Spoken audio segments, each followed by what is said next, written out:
Uh, so they show up again, and they look a little haggard, right? A little disheveled. Suits are a little messed up. Their hair's all what have you. Come to find out, these guys have been staking her out for weeks, sleeping in the van that's been following her. Pooping on the street, eating Thai food. And they force their way into her apartment and kidnap her. No. Yes. Okay. They take her, drug her, and next thing she knows, she's out in a cabin in the middle of the woods. Okay. She's tied up. She's officially a hostage in this situation. And you've got two guys. We're going to call him Normal Guy and Unstable Guy because I don't remember names. Let me get a little more penguin juice. We're asking you if you saw a lady get floated out of her room and sucked up into the sky. Why would you not be able to deny that? Yeah, then it comes back to the other side of the conversation is, did the UN have something to do with the Greys? Is the UN allowing a Grey train to run on Miss Napolitano? Yeah. On the citizens of the Miss Napolitano get a Grey train run on her. So it's I don't want to go down that rabbit hole quite yet, but I am not confirming or denying the fact that they were that they were part of what really happened. I mean, I think it's plausible if you're gonna, again, if you're gonna play the let's call this a fact thing. If you're gonna say, let's call it a fact that aliens exist and they also communicate with high level sections of some governments. Why would, of all places, the UN not have some knowledge of it? Right. I've been trying to pick back up reading fiction, more sci-fi and what's that? Fantasy stuff. What's a book? A book. Yeah. So it's a thing with these paper leaflets with some sort of scrawling across them that convey information. I know it's hard to explain, but it's a thing. It was a thing. I'm trying to make it a thing. And then finally it turns into, hey man, I think for her safety, you and I should kidnap this lady. I'd be like, man, I make it a habit of backing your plays, but I think this one, I think we're going to have to think on that one a little bit. I think what the story is Normal Guy tagged along to keep the situation from getting worse. But because he knew that there was kidnapper. Yeah, because he knew there was no stopping the Unstable Guy. He was going to do it irregardless. Yeah, it gets crazy. Crazy. For a guy who's supposed to be watching a very important gentleman, I feel like Stable Guy has some logic and choice by proxy. Yeah, he's got some logic and choice problems going on for a guy who's supposed to be watching somebody at such a high level. I feel like his problem solving and follow through are a little flawed. On a cold November night in 1989, an event unfolded in New York City that would become one of the most controversial and widely discussed alien abduction cases in modern history. Thick like peanut butter, dude. Thick like peanut, yeah. Linda Napolitano, a seemingly ordinary woman, claimed she was taken from her Manhattan apartment by extraterrestrial beings. But what made her account particularly shocking was the involvement of high-profile witnesses, allegedly none other than United Nations Secretary, the one name I should have seen how to pronounce. I'm not going to try to pronounce this guy's full last name. We're just going to call him UN Secretary General Javier. Dubbed the Brooklyn Bridge abduction. This incident has fascinated ufologists, skeptics, and conspiracy theorists alike for decades. I The hate sheer that number word. ufologists. Yes, I hate it like the way other people hate the word moist. Should I call it ufologists? Ufologist. Let me call it Ufologist. Ufologists? Ufologist.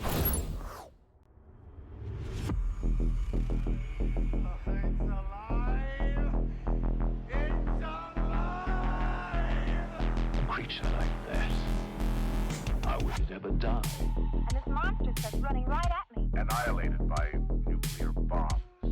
Beast is not dead. I put 4 bullets into him. Oh, you're crazy. But I saw that monster too. All I want is for someone to believe me. Contaminated. Face. It's horrible. It looked like it would scare you to death. All right, let's get to work.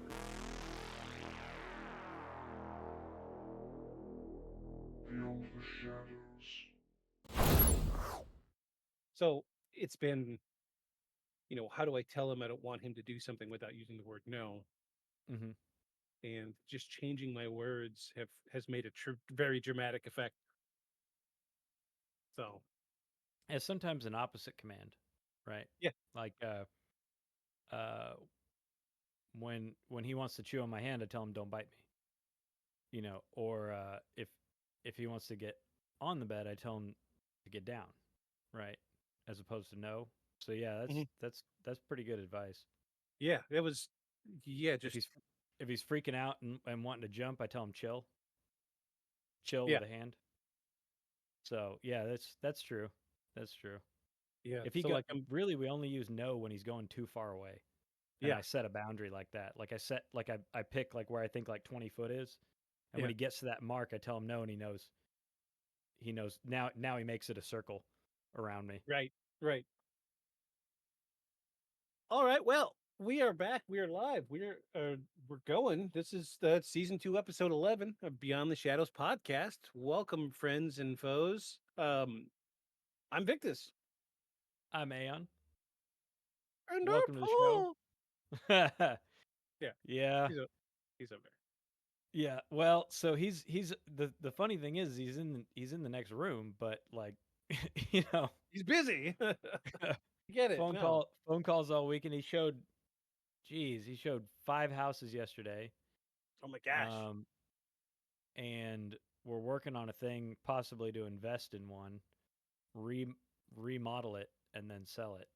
So, and that was just yesterday, and then he's trying to catch up on stuff during the week. So yeah, it is nuts. And then I have a Yeah. stack.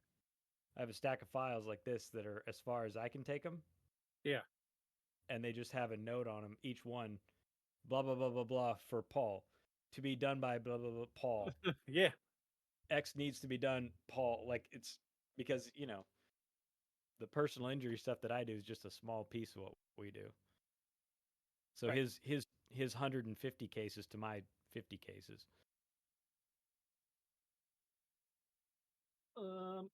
All right. Let me see. How do I do this? I want to share this in chat. Yes.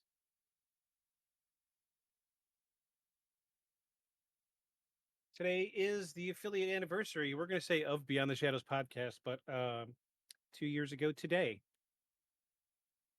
3 years ago today, I became affiliate on Twitch. Oh yeah, that's right. From the streams Today's that you used today. to do. Yes. However, it's my page. I can do what I want, so I rebranded. Now it's our page, our podcast. Now this is good. This is actually working out. That was my small announcement. Today's the affiliate anniversary. It's funny. It comes up and says, "Hey, your affiliate anniversaries today. Do you want to post it in chat?" I'm like, "Cool, yeah." Well, how many years ago was it? It doesn't say. That's fine. It's fine. I do have speech chat up on my laptop, and I can hear it now. Well, I heard it that time. Let me try. Let me see what happens when I put this out here. We just can't hear it Right. collectively. Yeah, like I heard it. It must be something to do with the desktop, man. It's. I feel like it's the sharing the audio through Discord right now because Discord updated a bunch of stuff. Uh-huh. I guess I should really make sure we're getting audio from this Instagram before we start, huh? Bull that ate this Illinois soccer You field. can hear it. Okay. Yeah, Cool. I can hear it. Good. Like that came up, like Spotify was coming through, like before, like we were Mhm. listening to music before we started. That was coming through Discord. Like I even pulled up, I was like, maybe it's because it's a web page. So I pulled up a web page, like I think I pulled up like Twitch and just jumped in the first live video I saw. That worked. But speech chat's just not doing anything right now. We get one line, so it's fine. I've got it up on my laptop and it seems to be working. So I'll at least hear it and I can see who comes. This is why I wanted speech chat. because I'm looking at OBS and all I see is chat and I see the layout for the stream. But speech chat, even if somebody doesn't say anything, I can see who comes in. Oh, okay. So like Hefner is here, but he didn't say anything. But he's always here. He's always here. And then Nightbot's always here because Nightbot watches the channel. But yeah, that's big reason I wanted speech chat because it's nice to monitor what's going on. So if you see somebody like Thermore pops in, I'd like to say hi. Thermore's, Mhm. as far as I know, good people. But that's neither here nor there. Uh, season 2, episode 11. This week we got rapid fire. Uh, yeah, it's rapid fire again. I'm surprised this. I'm really surprised this has lasted as long as it has. I honestly thought we would run out of material by now, but it just I keeps mean, going. between the stuff that is good, and we have those, and the fakes that people put up. I mean, there's always something. Yeah, I mean, plus the vastness of social media yeah. is legion. So So I tried. My personal piece of homework this week was to play a little bit with AI because my mhm. plan was I'm going to shoot a video of the sky and see if I can get AI to drop a UFO in it or something. Oh, right, right. And it is so obnoxiously difficult. Uh, you have to have a very specific trainer, a very specific model. You've got to have a very like I got close a couple times. Like it would start off like a UFO would be there, but then it would morph into like those weird acid trip videos. I So hate that. I was like, well, it's this isn't proving a point anymore. But Well, um, so I'm do you think a I'm lot of the using ones that we're basic stuff. seeing do you think a lot of the ones that we're seeing with the pixelation and stuff around it that that we see where it blurs just around the object, do you think Yeah, people are just doing like a video editor? probably. Like not It's AI, but just a video editor? probably like Blender or something. Yeah, Yeah. Okay. yeah, because I did like the little video. I should have saved it, man. It took so long to make it. It was ridiculous. But I did like open it up, pull full screen on the desktop here in the office, zero pixelation. So I feel like AI is not the culprit when it comes to a lot of these videos. And Okay. it's probably going to be Blender, something in that realm. Blender Um, or if somebody's got Final Cut or something or a free yeah, version like that. somebody's doing Yeah. some. Traditional video editing is what we're seeing. So I guess we can really count out video, modified by AI. However, there was a few of If it them. looks that bad. Yeah. Well, if there's a few that like the UFO with the morphing, the blob, Yeah. that could have been AI because Yeah. I feel like it what has to it be. what it does is say I want to. This is a bad example because there's so much stuff in my background here. I want to use this background and I want to say turn me into an alien. So what it's going to do is turn me into an alien, but then it's after it turns me into an alien, it starts to lose definition of who I am in the video, and then it Mm, spreads, and then everything in the everything's an scene. alien. Yes, yeah. Yeah, I've seen that. Yeah. So this was another thing I ran into was I did a shot of the sky, and I was like, put a UFO flying through, and I tried wording it very specifically, couldn't get anything to come up. Like one UFO, and it splits off into like a trail of UFOs, and then a cloud of UFOs. The next thing you know, the tree is a UFO. So You it, can probably do some marking, like, yeah, it'd be the opposite of green screen, like, instead of having because the way to split you, right, from your background is just do a a cutout, right, of you, right. and then it'll just morph you. And I wonder if you took those videos and put a marker, right, like a green marker, and you were yeah, like, "Turn the green marker into a into UFO. Yeah, a UFO." I wonder if all of a sudden now you can get, yeah. a UFO I'm, on there. I I don't honest, know. I honestly think that would work because the more specific you are with the directions, the better Yeah. your rendering becomes, and it's just I mean, that's how I was able to come up with the, you know, I pulled, unfortunately our logo is AI. I Mhm. could draw it, but I have very limited free time. But I was able to generate a really great image for our podcast, and on top of that, because I generated it for, like a phone screen, I was like, well, shoot, I've got an ultra wide monitor. but I want that image on the desktop. Yeah, And to you remember fill it. last week I was talking about I want to expand. Well, it took me a Mhm. few days to learn how to do that. Mm. But you have to be very specific. Like I said, expand. The first thing it did was just take the colors and the shape of the edge and just stretched it out. And I had Stretch. lines, and I'm like, well, I don't want a line of color. I was like, I want you to fill out the image. And eventually, I got it to work, and it looks good. I'm very proud of that. The new design. But There's one with a tool. One of the AI image generators has just a tool that's just for expand. It's one that you pay yes, for, but yeah, it just has like a thing where you take it and then you zoom out until it's the size that you want it in the screen, and like let's say it's over here, it'll expand this part of the image. So like they were taking yeah, old album covers and putting the album cover like right here, and then it would yeah. expand the world of the album cover around. It's Oh pretty yeah. impressive. Pretty There is. impressive. I will say there is one video, and I showed it to my wife, and she thought it was kind of neat. Uh, it was the artists interacting with their most famous album covers. Cool little video. Like, dude took some time putting this together. And like, there's like Kurt Cobain walking up in like a museum, like his back to the camera, and he's looking up at this giant, like 6 foot wide display of the Nevermind album. And Oh, with then, the baby in the pool? yeah, and then the next Yeah. scene, there's Big walking up to his first album where he's sitting on the cover as a baby.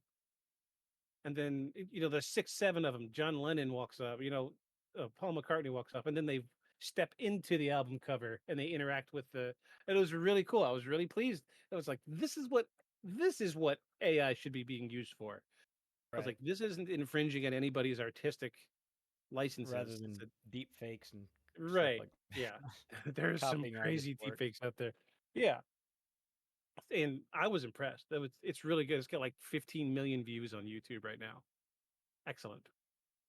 I saw a movement recently of, artists all up in arms because, you know, Facebook and some others, in the privacy stuff, it says that they, any work that's not, a person's personal, like an image of themselves, Yeah. they will license and use to train their AI. Yeah. Right. And so artists were like, "Oh, that's stealing our work and all this stuff." I was like, "Well, I mean, let's be real. You don't pay for Facebook, Yeah. you don't pay for Instagram, Yeah. and you are welcome to not use them." Yeah. But then you're like, "Oh, but then how would I get my art out there?" Well, people did it for years and years and years without either of them. So if you want to use it, that's what you're Yeah. signing up for. Yeah. And I don't know what to tell you, man. Don't use it. I I have tried to generate an image that looked like any of my paintings. Nothing came out similar to mine, Yeah. but I have seen some generations that come out and it's very specifically like a specific artist piece of specific art. But that was like year 1 and it's not like that anymore. You know what I mean? No, and So I have seen where you can make it, make stuff into a particular art movement, right. right? Or an artist who's really prolific like Van Gogh, right? You just have a ton of examples and people have trained stuff on his stuff. I was curious, and I don't have enough in my current style. There's only like 6 or 7 in this really detailed style, but I wondered if I got up to like 30 finished pieces Yeah. with the high res digitals, I had considered training my own on just like train it to generate images, but start fresh with only my work, Yeah. right? And Yeah. then see what it turned out whenever I type in new storylines Yeah. from the from the Oh, sure. story. Sure, it's I doable. wonder if it'll. Well, that's what I'm saying. I'm curious how close it'll be. Like, I mean, yeah, flavor and style, but does it still? Can you still see some of the like? Does it still look like paint instead of that super polished look that a lot of them have? Yeah. Like, I'm Yeah, curious. I'm that's curious a because good you can tell. I question. mean, when mine are zoomed out, some of them are hard to tell that they're hand painted. But Yeah. when you zoom in real close, I mean, you can see brush strokes and stuff. I wonder if it would do that well. I'm just curious. I think there's a lot of ways that artists can use AI instead of trying to. I think fighting against it, I think you're losing a battle because it's here. AI is not going anywhere. It's Yeah. here and it's too convenient and it's very popular and people are paying a lot of money for it. Um, I don't think it's going away. I think you got to find out how to use it. And my thought with that was, if it helped me imagine new spaces based on that are all just based on my own work anyway, be like, oh, I didn't think of that, and use an element from it, right? Because it's all Yeah. based on my own work. It's just like when I make a sketch on a piece of paper this big, and then I blow it up so I can project it on my 7-foot canvas. It's You my do the work. same thing. Yeah, you're doing the same Yeah, thing. it's my work. It's my own Because work. you and I did the same thing. We would take a sketch, blow it up with a projector, but whatever we finished never looked like that sketch. Never. No, no, no, no, no, no. But it gets you close. It gets you close to your idea as opposed to like redrawing something that's 10 inches into Yeah. something that's 5 feet. Like it never translates well. You got to have some kind of markers, right? So, Yeah. same with if you look at dudes that it's like the idea of the grid thing when you're doing murals, right? Where you break it down into grids. Yeah. Break it down into little squares, and you just make like the line here, the line there through the square. It's the same idea. Let me get this guy's name. One more quick story to tell about AI, and we'll get started. Uh, so I was trying to get a really unique, like I was playing with models, trying to find because I'm not doing the screenshot thing for the thumbnails for YouTube videos anymore.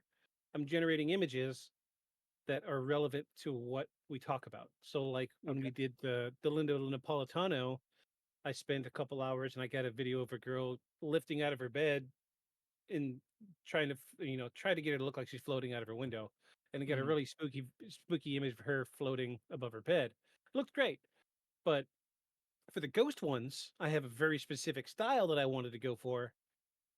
That I said I want this in the style of Stephen Gamble I don't think I because know Steve Gamble. you do, you just don't know you do. Okay. Because I like the style and I was like, it's spooky. This is what I want.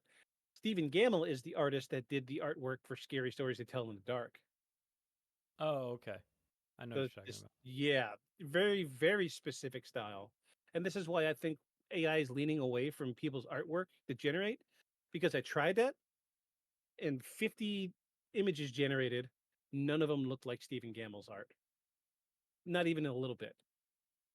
I mean, I think people complaining about it has given some traction, right? Because you have the guy who used to do. I want to say he did album covers, maybe for the Who. Anyway, it's the guy who sued the makers of Avatar. Yeah, The guy who used to do album covers with like arching, rocks and all that stuff. He sued and they settled out of court. yeah. For everybody signed NDAs. We don't know how much he got, but he got money, and he was willing to settle it out of court on a tens of millions of dollars lawsuit. I'm So I sure. imagine he made a lot of money, and so I think I think these folks generating AI are rethinking just wholesale ripping of other people's work because that opened up. While I don't know that he actually had a leg to sue on, I feel like Right. that's kind of a stretch. Yeah. Because he doesn't work in digital. He didn't have blue aliens. You know what I'm saying? Like, Yeah. bet you made a landscape that was similar. I I've feel s- like I've that's seen them. I've seen them before on like because I like the old Tor science fiction novels. I've yeah, seen them on Tor covers before. Absolutely. yeah, Hell, I yeah. But probably got 5 or 6 downstairs. I feel like his thing was a little thin, right? His Yeah. lawsuit was a little thin, but they settled, which means they Yeah. paid him something. But So, so I think that opened the door. If as thin as that was, and they felt like it was worth settling versus fighting it, right. I feel like it'd be just as easy to sue folks over AI if you could find a couple of images that got generated that you're like, that's dude's work, Yeah. Yeah. right? I think you'd be, dead artists like Van Gogh, like he's been dead long enough now. I think it's something like 80 years after your death, your images become Public domain. public Yeah. domain, right? Yeah. Just like classical music, Yeah. right? Just like After a what's certain point, happened with the Disney stuff lately. right, after a certain point, anybody can use it. And so, but before that, right, artists that are live, I think if you've got the money to file a lawsuit, I think if you find stuff that actually looks like your fairly unique style, I think you got Yeah. something. So I Yeah. think they've all backed off of what they're using Yeah. from from the public domain. Yeah, they're definitely not So, training at all anymore. Not from public mm-mm. artwork. Makes Anywho, sense. yeah, I thought it was an interesting conversation to have because we've talked many times about me wanting to try to generate some AI stuff for Mhm. specifically the rapid fire, just to see if I could do it, and was not successful. So I'm I think if curious. you took a video and just overlaid a figure you made in Blender, like you were saying, as Yeah, long as your lighting was coming from the same direction in yeah, Blender, and you just laid it right on top, like you do when you do layers in uh, Adobe, yeah. Like I do you can Procreate. I do get it. Yeah, yeah, you can do layers the same way in Final Cut, and I think the problem would be that it'd be super sharp and good looking. So yeah, like if it's a bad shot, it's supposed to be a bad shot with crappy lighting. You're gonna have to make your Blender object yeah. blurred and with crappy lighting. And that's The probably thing that's why there's a cloud of pixels around it because they're trying to downsample that to make it match, and hmm it doesn't quite. Yeah, and I think people then end up zooming like they're gonna zoom and they get the zoom wrong on yeah, zooming on the object because that's tough, right? That's tough to yeah, line up independently and then overlay them and have it work. And I think I think we were probably wrong about the AI. It's yeah, probably that. yeah. Yeah.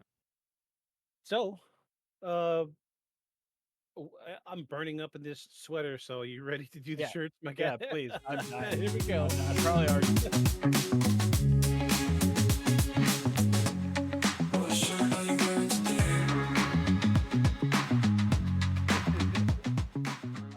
I played this after I got out of the shower and I was getting dressed for the podcast, and my wife's like, "What do you say?" I was like, "It's the shirt song. Remember?" She's like, "Oh, cool." So, I'll go first this week. I'm happy. I'm proud of All right. mine. I've worn this once, but it was one of those weeks that we had bad internet and we ended up Mm, canceling. So okay. I brought it back. So this is the first time we're going to see it on stream and on YouTube. Oh yeah. Oh, yeah. Oh, yeah. Power Yeah, that's Powerline right. World Tour. That's right. Hello. That's It's right. got it's got all the cities in the back. Yeah, That's this is funny. this is my stuff. I was a big Goofy movie kid growing up. Like I know all the words to the Powerline songs from the movies. Uh, I listened to him. I listened to a big song from the movie today, actually. So, Powerline World Tour. I kept dropping hints all year last year, and I got this as a Christmas present this year, and custom made, so you don't see too many of these guys running around. But Disney is making Powerline World Tour T-shirts now, and they're like $50 a piece. This one was much cheaper, but Oh, no, sir. $50 for a T-shirt. I drove the uh-uh. rental. I don't even Yeah. sell mine for that. What does Macklemore say? $50 for a T-shirt? That's just some ignorant bullshit. Yeah. Yeah. So Versace T-shirt. All right. yeah, yeah. So, Let's see it. Let's see. so, What have we become when we're excited about shirts? Oh, oh ta-da! yes. So, a homie of mine named Victus sent this to me in the mail, and so I thought I'd wear this one today. Yes, I yes, thought that yes. was really good. I thought it was really good because Jesus was probably an alien anyway. I was wondering. I was just wondering today when I was getting dressed. I was like, "Did he get the shirts yet?" Uh, Yeah. Came yesterday afternoon, so. cool. Did Paul like his? Yes, he did. He did. Fantastic. He It's a was cool. It's a cool little he store that sells he these was checking shirts. it out. He was checking it out. His I left his on the bed for him. So, I'm very glad. Does it fit okay? A little big right now, but I promise it'll shrink. uh, it's not that big right now. I mean, if you And look, it's a size bigger than what Paul told me to get. yeah, yeah, So it's whenever it shrinks, it'll be perfect. I mean, like the sleeve line is like right here. When it shrinks, it'll be like right there in the middle of the shoulder. So, fantastic. yeah, I'm it'll be very good. glad. Yeah, I like it. So, I so like I it, and picked it's comfortable. yours, and Haley picked Paul's. Yeah, that's what I told him. That's what So I told him. I don't even remember what it was. What was his shirt again? His has a dude two dudes getting abducted and one saying to the other, Are we sure about this?" Yeah, that's right. Yeah, yeah, yeah. Yeah, I'm glad it finally got to you. I was, geez, twisting arms and pulling teeth and stuff. Anyway, yee. Well, it didn't help that I gave you Shirts an are jokes. amalgam of of two addresses to Yeah, send it to the first time. like it came back and I was like, so I looked it up and it came back as an address for like a tire shop. And I'm like, that's not right. So it's fine. No. We got it sorted. We got it sorted. So I saved that address you gave me, the second address, in my contact sheet. I will be sending you um my graduation invitation, my college graduation stuff. Oh yeah, right I on. just I got a bunch of them for free, and I don't know who else to send them to, so I Okay. sent you one, and I've got a whole sheet of pre-made addresses, and I'm sending graduation invitation. This is a trend, and I'm going to try it. Like send a graduation invitation to like Chick-fil-A, and they send you a box of congratulatory gifts. And like Lego specifically, if you send them a graduation invitation, they'll send you a little tiny Lego of a golden trophy. Oh, that's funny. I was gonna say It's send like, it to Chick-fil-A and they mail you nuggets. Gross. yeah, right. 2 weeks later, my favorite.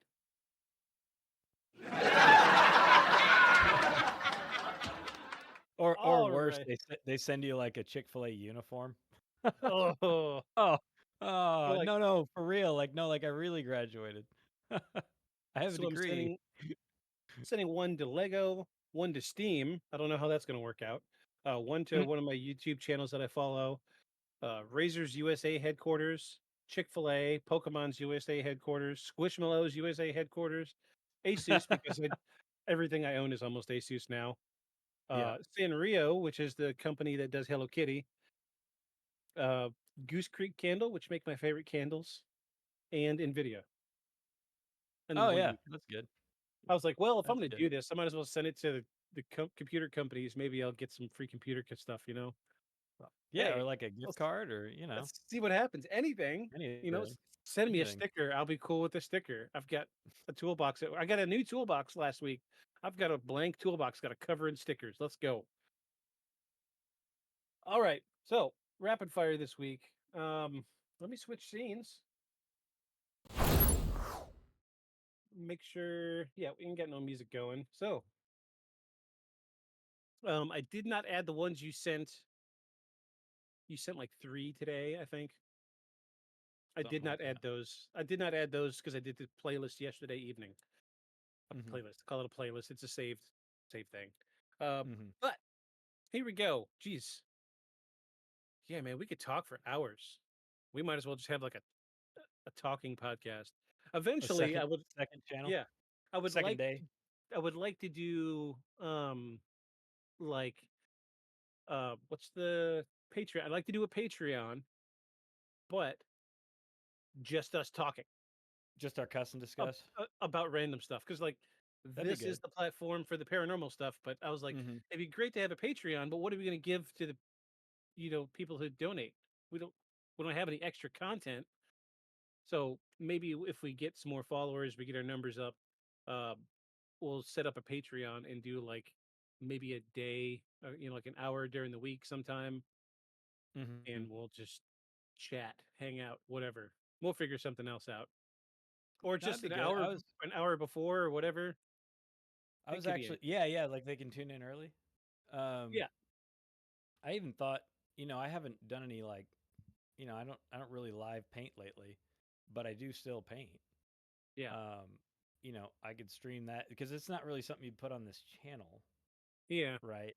Because it's a paranormal channel, but it could be I was trying to think of extras you could throw uh at the people. I yeah. could hand out like do a random drawing from folks who stay through the stream and they get a sticker.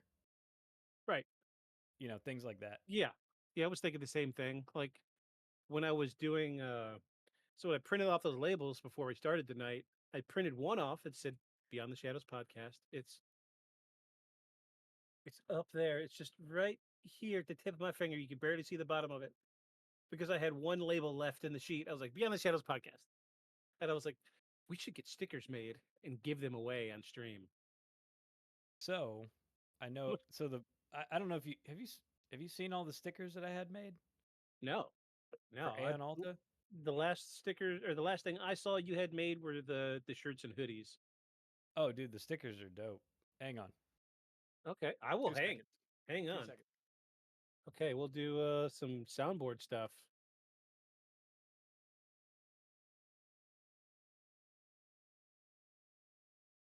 Yeah, soundboard. Great soundboard. Awesome. So much going on.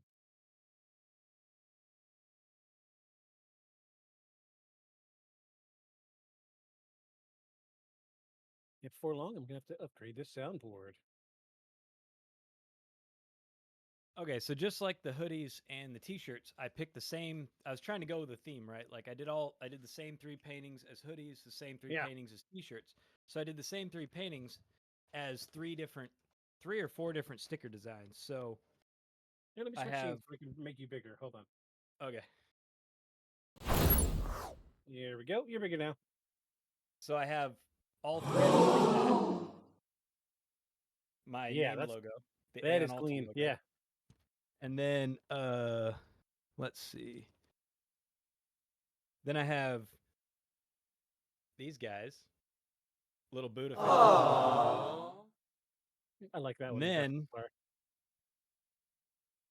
dun dun dun. Yeah, buddy. Yeah, those are good. I like the second one the best. That's my favorite so far. The Yeah. Buddha fingers. 'Cause you remember that was a thing I did in a bunch of my illustrations. The Yep. hand. Yeah. Yep. I still draw those every now and again. Yeah, I was trying.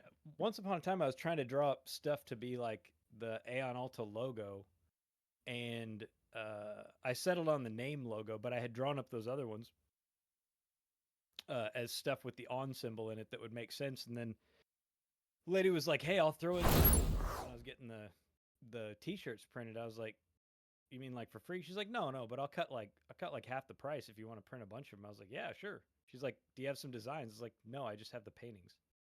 I was like, "Oh wait, no, I have some stuff. If you don't mind their drawings." She's like, "I can work Okay. from that. I'll Yeah. make vectors out of them." I was like, "Sweet." Yeah. So that's what I sent. So I So yeah, got we can do some cool stickers. Haley bought me a sticker and I put it on my car yesterday. Tomorrow will be the first time driving with it, and I'm excited to see if it works. It's a picture of Bob Belcher doing this, and it says honk if you hate Jimmy Pesto. So we're gonna see if that does anything. That's funny. Yeah. Yeah. I like the I'm one that's excited. a professional wrestler given the elbow, like it goes on your your rear wiper, Yeah. and it's a wrestler giving the like flying elbow Yeah. onto the guy down below. Yeah, every time your wiper goes back, I'm like, that's funny. I like that. There's some cool ones that incorporate the elbows or incorporating the windshield wipers. Like I've Hmm. seen one just the other day, a dog and the windshield wipers its tail. Yeah, that's good. I thought that was I like cool. that. There's a bunch of 'em. Yeah. So rapid fire. Here we go. We got some. I haven't watched any of yours, and Okay. yours are first. I'm pretty sure yours Oh, are okay, first. good. Um, yeah, pretty sure yours are first. So Okay. I just went through and slapped them all in there. Here we go. Happened to your house, it would be more probable than what they found in these vases. Oh, These are yeah, ancient Egyptian vases made out of granite.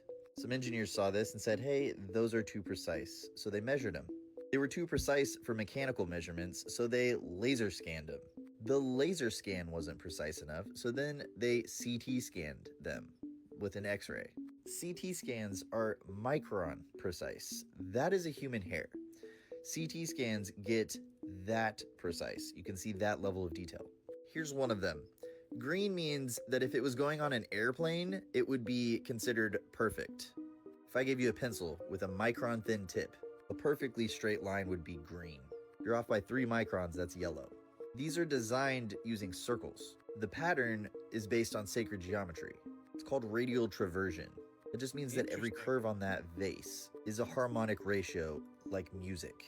They tested the mathematically perfect pattern on a digitally designed vase. The difference between the perfect digital one and the Egyptian one was 9 microns. They then Ooh. found out that the units they were working with were based on the speed of light. I'll let Ben explain this.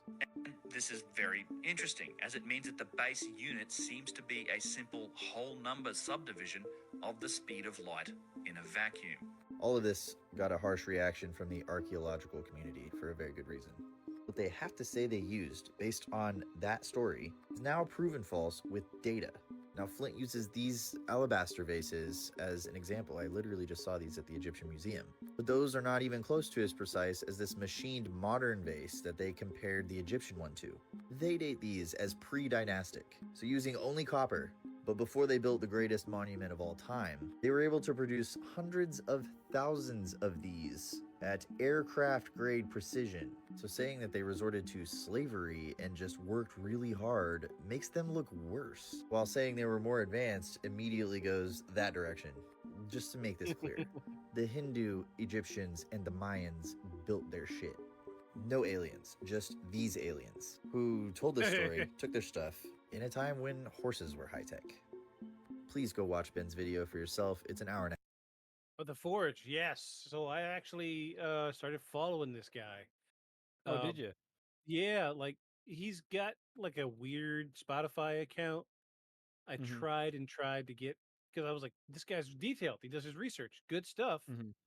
Let me see if he's got like, like this would make a great podcast. He doesn't cover it. He talks about like ancient alien stuff. That's it. I was a Okay. little upset, but this is interesting. So the light shining through the what stone did they say it was? Granite. Through granite. How thin does that have to be? Yeah. Well, so granite, when you look at it, like the reason it makes cool countertops, right, is the sections that look white on a granite countertop are really crystals, right? So the Yeah. spots where it's shining through are very thin crystals, but still, the crystals individually are like small, like they're like big flakes of kosher salt. Yeah. Does that make sense? So they're like Yeah. big flakes of kosher salt. So you'd still have to get really thin to have one exposed on both sides and Hmm. have light shine through. Otherwise, you have a little bit of rock, igneous rock, between it and the other side, and it won't shine through. Because you're not going to Right. get light through the igneous rock no matter how thin you get it. It doesn't pass light. But the crystals will. But you still, yeah, do. I mean, that's really thin by Yeah. hand. Well, By or hand. however they did it. I don't know how they did it. I don't know how you do that. Aliens. I don't know how Aliens. you do that, but I thought this was interesting because Yeah, for sure. this is a great example of good research on something that does make you ask a lot of questions as opposed to like subterranean lizard men. Yeah. You know, and Yeah. like saying Good content as opposed to the bull crap. Yeah. as opposed to Absolutely. just, you just say whatever you want and call it fact. This is really good. This is Yeah. really good. Excellent. We And should reach and out to this guy. the way they explained how dramatic a micron is, great examples, right? Showed the circle that's the thickness of a human hair, and then showed the tiny dot that's a micron. That's great. Yeah. That's great. I thought this was really compelling. Good research. And Yeah. yeah, Yeah. yeah, Base Forge, he is on Spotify, but it's not as good as this. Unfortunately. okay, Hey, Base Forge, if you see this, hit us up. Let's do an episode together. Talk to us. We're humans. We'll talk back. Cool, cool. We're gonna give that one unequivocally. yes, It's true. It's true. yeah, it's true. And let's see what's next. Look! I don't think that's it. That's not what I'm gonna do. That's the noise. You need to get the boy! What the heck?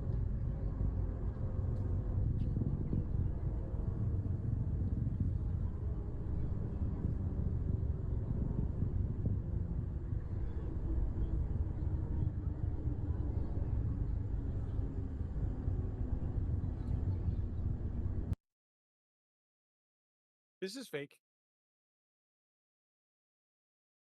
You're saying it is fake? Yes. Oh, Oh, is it geez, the what is it? Star Wars skin? Is it a TIE fighter? No, that the Tie Fighter is the one that the rebels have. That's the other. That's the Emperor's ship.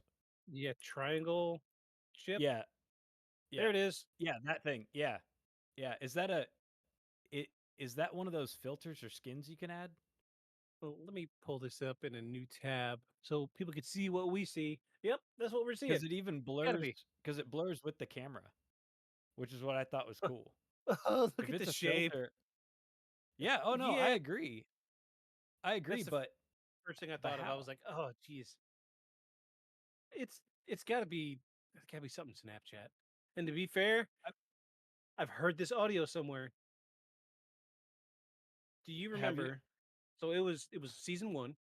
It was Mhm. rapid fire. It was somewhere like in South America, some tropical area. Bunch of people watching a UFO over the water at sunset, and the audio was the same. Look, the girl saying, Oh, "Look." This is why you got to pay attention to details, people. Attention to details. But yeah, that's precisely what I'm seeing. Is yeah. that No, I imperial? agree, but I But pulled it it's up because I thought, oh is it man, a it's good. yeah, it's really good. Like it blurs out when she blurs out, but it does. Yeah, it is Yeah, look. the Imperial ship. Yeah. Yeah, People in the it is comments the got it Imperial ship. immediately. Yeah, yeah, yeah, yeah. It is the Imperial ship. Yeah, But yeah, it's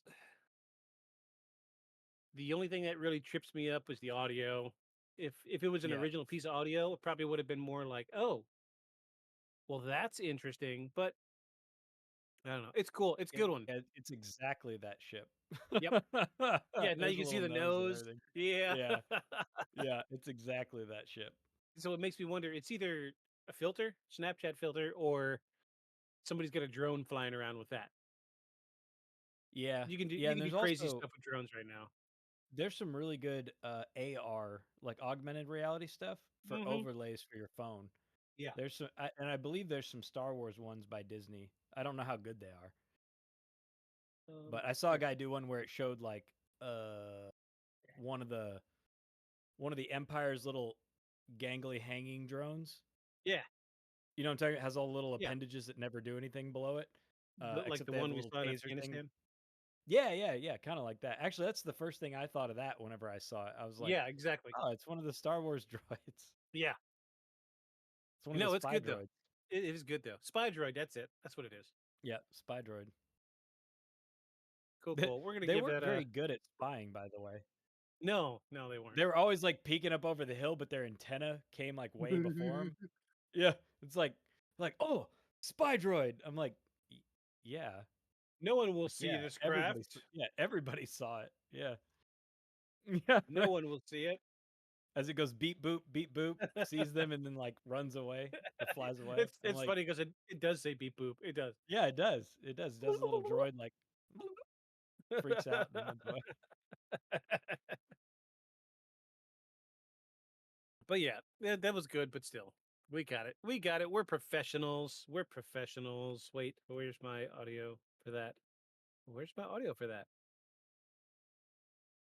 That one? There's that one. Where's the clap? Didn't I have a clap? Did we have a clap? No, I meant to get a clap. I didn't get the clap. Dang. There we go. That'll work. Thank you. You're welcome. Oh, the same. It was good.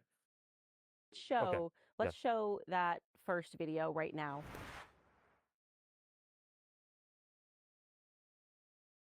Oh, is this where it disappears into the cloud? Oh no. No. Oh. No, it's weirder. Much weirder. Oh. That's the second one I've seen. Oh. Oh. Oh, just wait. Oh. There's 2, 3. Yeah.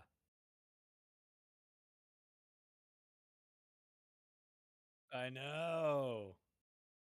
And they keep changing their circle oscillation around it, like direction Yeah. and plane and dude.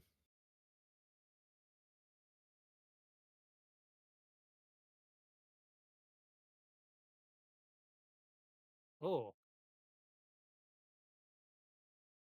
Oh. And then it hit. Supposedly. Or disappeared. So this is one of these exercises that I say to people, what the mainstream media and the intelligence agencies are now instructing us not to believe your own eyes. So I know you just saw and you're going, wait a minute, what just happened? I was following this and then suddenly it's gone, and so your brain is coming online and you're going, wasn't I trained by the mainstream media not to believe my own eyes? Somebody will explain to me, oh, this is a fake video, something's wrong with it. And I do also want to show you guys this alongside the thermal image of this happening as well. These shafts have no confirmed shit. purpose. I hit a button. Some Let's show. I'm gonna pause right there. Mm-hmm. I'm gonna play devil's advocate. I'm sorry. Okay. So we've got a regular camera from one angle, a thermal camel for camel. Thermal We have camels. a thermal camel. We've got a thermal camel, everybody. A thermal camel. Hold on. There you go. Wait. Yeah. We got a thermal camel. So we've got a thermal camera. The soundboard is the best thing we could have done to this podcast. We got a thermal camera from a second angle showing this plane disappearing. Where were these cameras when plane disappeared? Just saying. Very good point. It's a Carrying very on. good point. Oh, here, let me click on the right screen. That first video right now. Can we? No, well let's skip ahead. Yeah. Wait, can I skip ahead on this? No, I can't. We'll just talk amongst ourselves until it catches up. But yeah, it's obviously this is different camera angle from the thermal that we saw just a split second of. If I was on my phone, I could skip ahead, but yeah, second comment. Who was filming this and why? That's what I want to know. I can see this bigger screen is really helping you, by the way. I don't even remember enough, I guess, about the Malaysia flight going down other than it disappeared over the ocean. Yeah.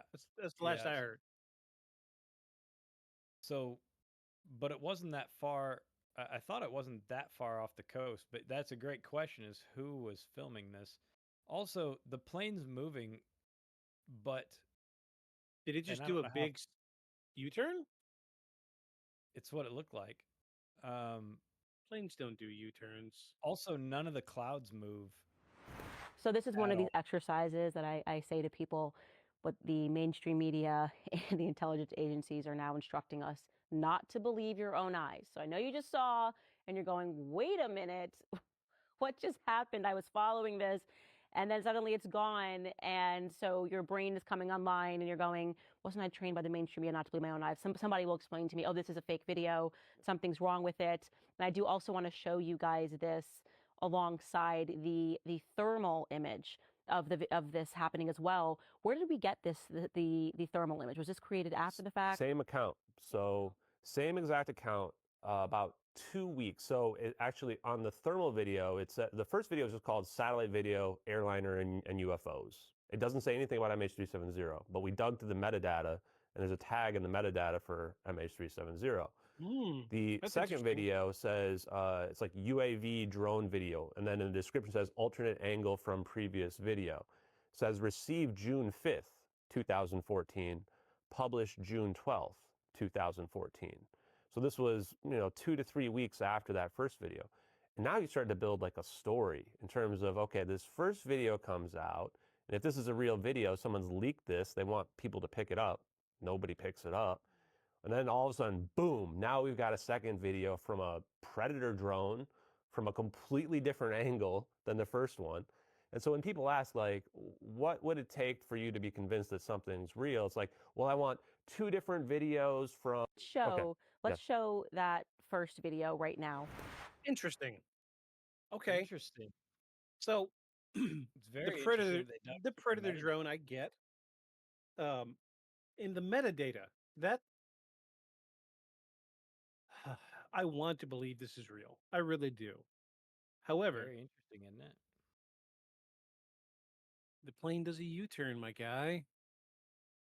Well, now they did say, I thought, that it had turned around to come back because they were having some sort of issue, and I thought that it showed that it made a turn in the air. I thought it was like a 90-degree turn. Maybe. It's hard to tell from this angle whether it's making a U-turn or because if you're looking at the plane almost flat from the side. Yeah. You're not seeing that much of the top, so that might not be a full-on U-turn. It's kind of hard to tell. Now you're seeing it flat from the top. Super weird. Yeah, it's super weird. I don't. Super weird. I'm not going to say yes or no on this one. We'll give it a boom. I'll give it a Wild, boom. right? Yeah, you're pulling some threads here. I get you. I'm with you now. I'm with you. She's my wife is cooking downstairs. I can smell cake. Oh, uh, dying. These shafts have no confirmed purpose. Some call them air vents, but some don't even lead to the outside. So, were the pyramids built as giant batteries? I mean, I'm glad pyramids are coming up a number of times tonight because we do have some major updates on the pyramids this week, and they are in here. We got some stuff coming. This is part of that. This is Cool, part cool, of that. cool. Yeah. we have all the pieces, insulators, conductors, and materials that produce electricity. But how would this battery even work? Enter aerospace engineer Chris Dunn, who popularized the Giza power plant theory. Dunn didn't just speculate, he used hard science, numbers, and even a scale model to prove it. Here's how it works. The pyramid is a coupled oscillator, a device connected to a larger vibrating body, like the Earth, to transfer energy between them. The Earth vibrates, producing frequencies through seismic activity, Schumann resonances in its electromagnetic fields, and even the movement of water underground. The pyramid was built directly above underground aquifers with powerful flowing water. Convenient, right? The process starts in the subterranean chamber, where flowing water and seismic activity create vibrational waves. These waves resonate throughout the pyramid, maximizing its center of mass. And guess where Giza sits? At the center of the world's landmass. Coincidence? Maybe. But here's the real kicker. Traces of zinc and hydrochloric acid were found in the shafts leading into the Queen's chamber. Dunn suggests these chemicals were poured down the shafts and mixed in the chamber, triggering a chemical reaction that releases hydrogen gas. The gas travels from the Queen's chamber through the Grand Gallery and into the King's chamber, compressing the granite quartz and creating piezoelectricity.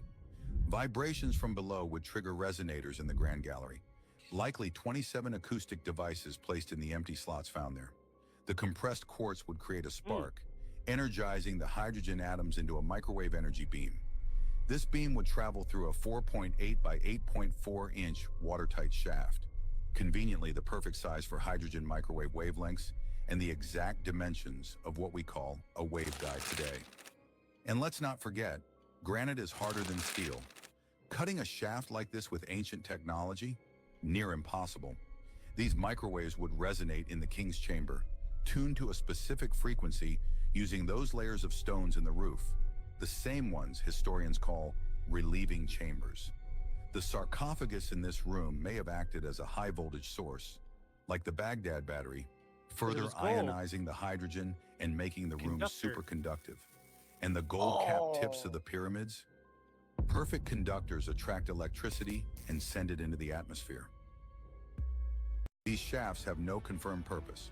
Some call them air vents. Okay. So, yeah, you link that with the structures that they have seen because this is pre the news about the new stuff. the scans. You're right about the scans with the giant pillars and air pockets under the pyramid, right? So you combine that now rather than just that one little chamber making the resonance pump from the water. Now you have big giant columns with tubes cut, right? Now you've got big pumping chambers that start to set up real vibration inside the thing. Yeah. What? I don't think it was a city. I think it was a giant thumper. Yeah. Because you can turn almost any kinetic energy into electricity. Right. So a pumping action against a pressurized hollow area starts to make the vibrations larger rather than just whatever ambient vibrations there are in the earth. You amplify it like a drum skin does to a hit, right? And then it makes the edge of it vibrate. Same concept. Giant drum making strong, amplifying kinetic energy, turn the kinetic energy into electricity. So I will say the only thing I don't like is this part right here. The chamber where it mixes hydrochloric acid with zinc Mm-hmm. It is a massive, massive chamber. Yeah, and the other problem with that is then you'd have to have some sort of cap ready to seal the Right. shaft so that it would actually pressurize the quartz. Also, the issue with pressurizing quartz is quartz when it's sitting inside a granite, you have to compress the granite around the quartz. Not happening. Right. Not happening from gas pressure because the gas is always going to pressurize versus the solid. Right. Right. So you're not going to actually make enough pressure. So that stuff out, the interesting thing though is the stuff that he mentions about the fact that there's these shafts cut in granite that are square, very hard to do. And the gold cap and the resonation chambers underneath meant to generate pressure from water flowing underneath, waves, essentially wave generation. Yeah. That is the interesting part about this. I don't think the part about dumping massive amounts of zinc and hydrochloric acid, I don't buy that. But the rest of it's good. Sorry, had to ban somebody. We got spam. Oh. But like I said, this video is pre that discovery. Yeah. That was just this week. So interesting. Okay, we're gonna give it a ding. It's a ding. Absolutely. Yeah, I feel good about it. I don't know that it made a giant beam into space, but right. I'm thinking more like so all of like when you charge your phone on one of those wireless charging pads, yeah, it charges with resonance, right? Right. One thing makes an oscillation, makes another thing make an oscillation, micro oscillations. That kinetic energy generates electricity. So, which was all a Tesla invention, right? Nikola Tesla. Yeah, and that's so. I wonder if you had a giant thing resonating, if what you don't have is rather than hooking like wires up to it, I wonder if you weren't making a giant, resonance charger, right? Like a giant wireless charger for a UFO. For something. Stargate comes to mind. Right. If you remember the Stargate, the ship, the bottom of the ship was on top. the shape of a pyramid, right? Mm-hmm. That makes sense. Yeah. Yeah, it's very cool. Yeah. Yes, I love sir. this soundboard. I love this soundboard. Yeah. Certainly makes it more lively, doesn't it? Rather than yes. us two jackasses jawing at it. Yeah. Yeah. Let's go forward. Yeah, that was a good one. Science. According to this patent, which was purchased by the U.S. government, huge tunnels can be dug deep underground with zero debris. Here's how it works. The nuclear reactor inside heats the drill tip to over 2,000 degrees Fahrenheit. 6 hydraulic cylinders with 18 million pounds of thrust push the drill through the earth, turning all of the rock into glass that lines the walls. 6 hydraulic cylinders. Does that ring a bell? No. What is it? Pyramid stuff that just happened? Oh, right. This is absolutely mind-boggling. If it actually exists. What you're suggesting, thanks to this technology, is that there's a vastness to this that we're not aware of, not to mention a depth, and that it's totally secret because there was no evidence of this being done. That's right. It's a vast... Hey, that's the guy from Ancient Aliens. Mm-hmm. Vast network that runs throughout the entire U.S., from the East Coast all the way to California. What would be the purpose of this? You have a network of underground bases, and then there are tunnels that are connecting them, starting in Washington, D.C. No kidding. Yeah. Even if Washington, D.C. is a radioactive wasteland, these guys can still be in charge and in touch with various parts of the military from these underground bases. I mean, I still don't know if it truly works, but here it is in a United States patent. It's crazy. According to this patent. Interesting. So I don't know about. I don't know about the dude's theory connected about underground bases. Yeah, across the entire United States. I don't know about all that, but the interesting part about that is them saying 6 hydraulic rams, right? Like pushing it through. So the chunnel, right? The chunnel Yeah. tunneler, right? The underground Yeah. tunneler. So the way it works is you have your cutting head, and then there's Yeah. a series of pistons. It pushes it so far, and then they build a steel band, and Yeah. then they roll it up, compress them, and then push it a little further, put the bands, right? They have a whole production facility Yeah. on Yeah. the outside making these concrete, pieces that put around it. So uh this proposes that you're essentially pushing a nuclear reactor through that that uh turns the rock into glass, Yeah. right? And makes its own wall Yeah. as it goes. So, the hydraulic pressure that he's talking about, not crazy for that sort of size of setup. The thing that I'm not sure about is um I don't know how you get the outside of a nuclear reactor to be that hot Yeah. and not Without melt a meltdown. the Yeah. casing. Yeah, without melting the casing it's literally in. Because you're going to transfer heat to the rock for sure. But rock's an insulator. Steel is the conductor. The conductor Yeah. is going to die before the insulator. Yeah. Yeah. So Yeah. I'm curious how you transfer that. I'm I not mean, sure, but I do. It is cool that there's an actual U.S. patent. It was probably a DARPA patent. mhm. But I don't know. They make patents for a lot of things. People It patent doesn't all kinds of stuff, even if it doesn't work.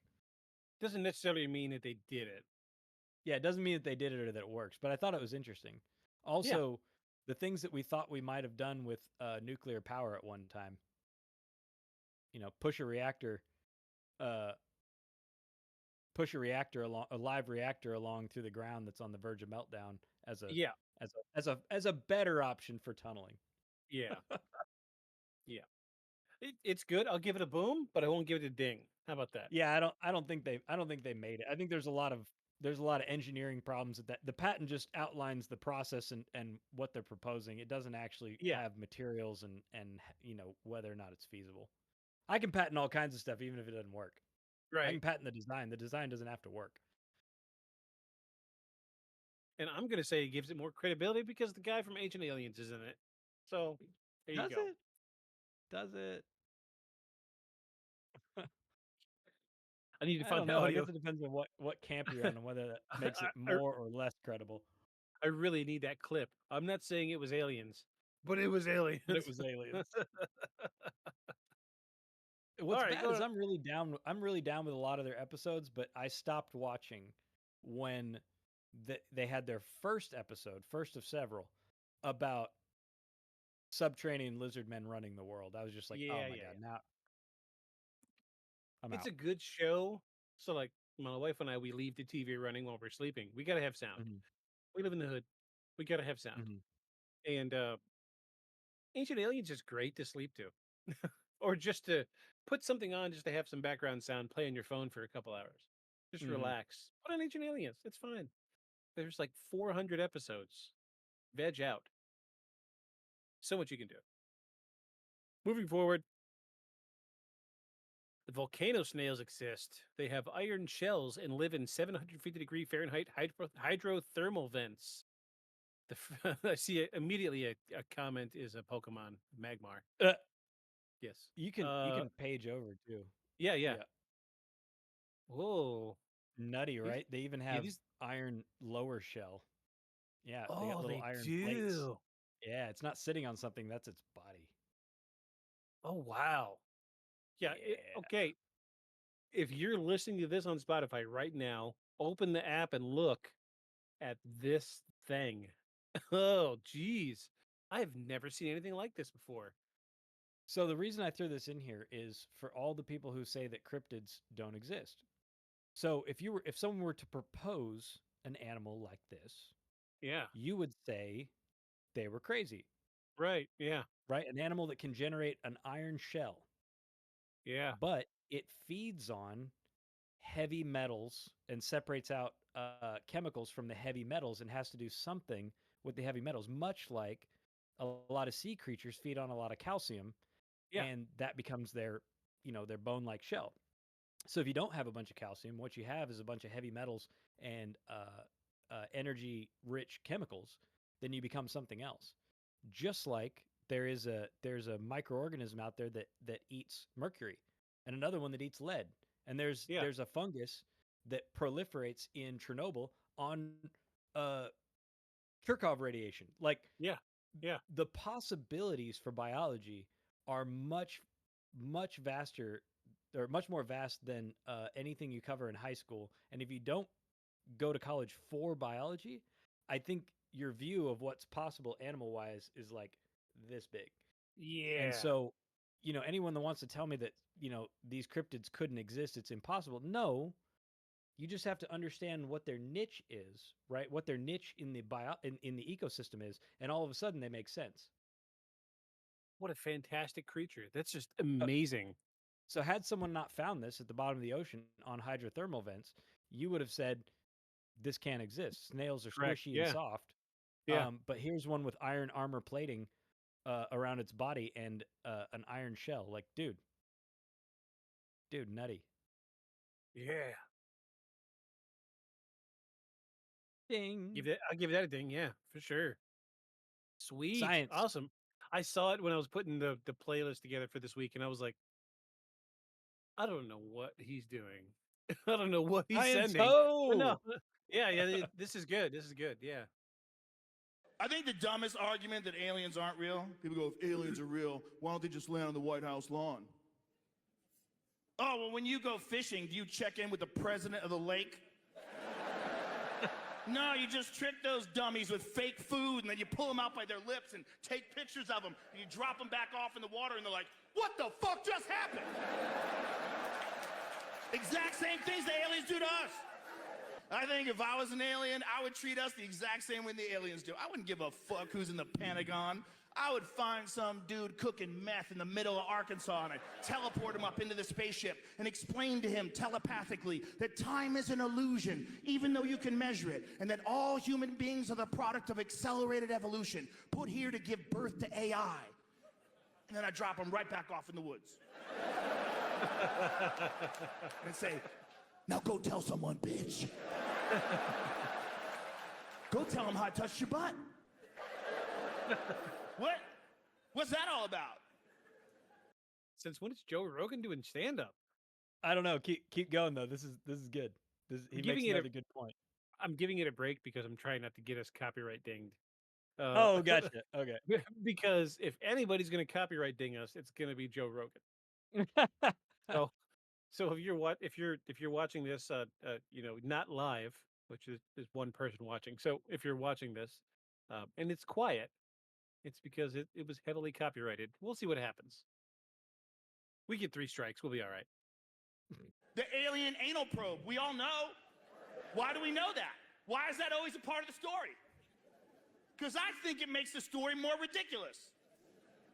Makes people less likely to believe. I think they're sitting in a spaceship going, what if somebody believes them? Put something in his ass. I think the dumbest argument that aliens aren't real, people go, okay, that's pretty good. Okay. That's pretty good. So I had to grab this because he makes a great point. Mostly the beginning of it. I don't know about whether or not the anal probes actually make the story less believable. But like he said, what do they care who's in charge of what? You go when you're a kid and you kick an anthill, you don't go like, no, let me find the Where's let the me queen? find the where's the queen running it? No, you just kick an anthill. You don't care. You don't that what they're doing means nothing to you because you're a giant thing that can step on it. Like you don't care. Same, just like we've been saying. I think it's like we're like a nature preserve that they just come and tour and they're like, ooh look at all the people scurrying around.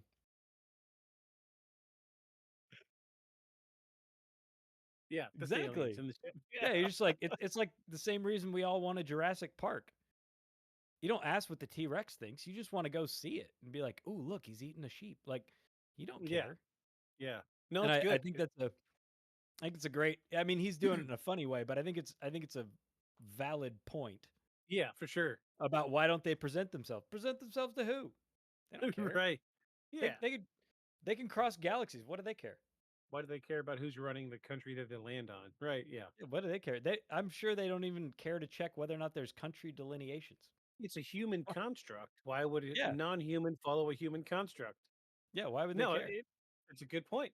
I'm gonna give it a Why ding. dogs don't use utensils? They don't care. They eat with their mouth. Yeah, you get a ding already. All right, you proved your point. There's another one. Have one more. One more. All right. You Now I got feel 3 better. dings. All right, here Now I you go. feel Have a horn. Have an MLG. That was good. Yeah, I'll give you that. That was good. And I had to pause it right there, didn't I? better.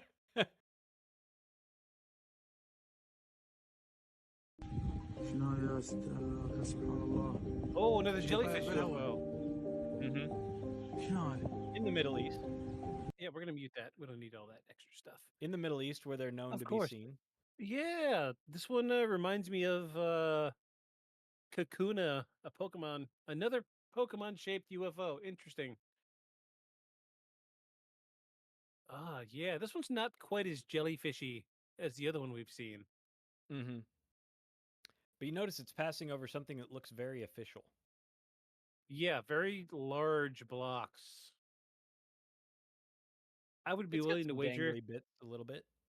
I'd be willing to wager if we scroll through the comments, we're going to see a comment of a Pokemon. Probably. Let's see. I'm curious. Let's So, I think this is interesting because this is another idea, right? Oh, If we're gonna go with the, they're studying us or we're a tourist destination thing, what if different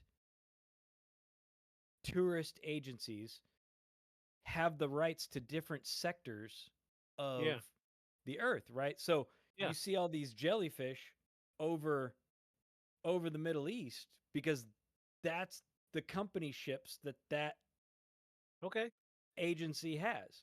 But then we see saucer stuff and triangles over the US all the time. Yeah. What if that's but no the jellyfish? Company A and Company B?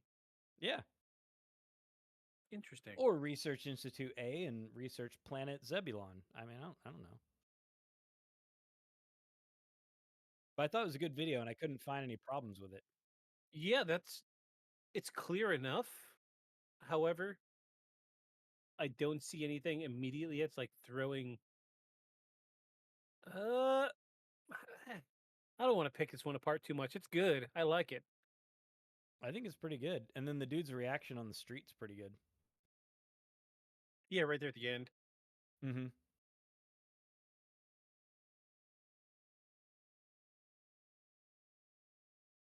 He's looking for it.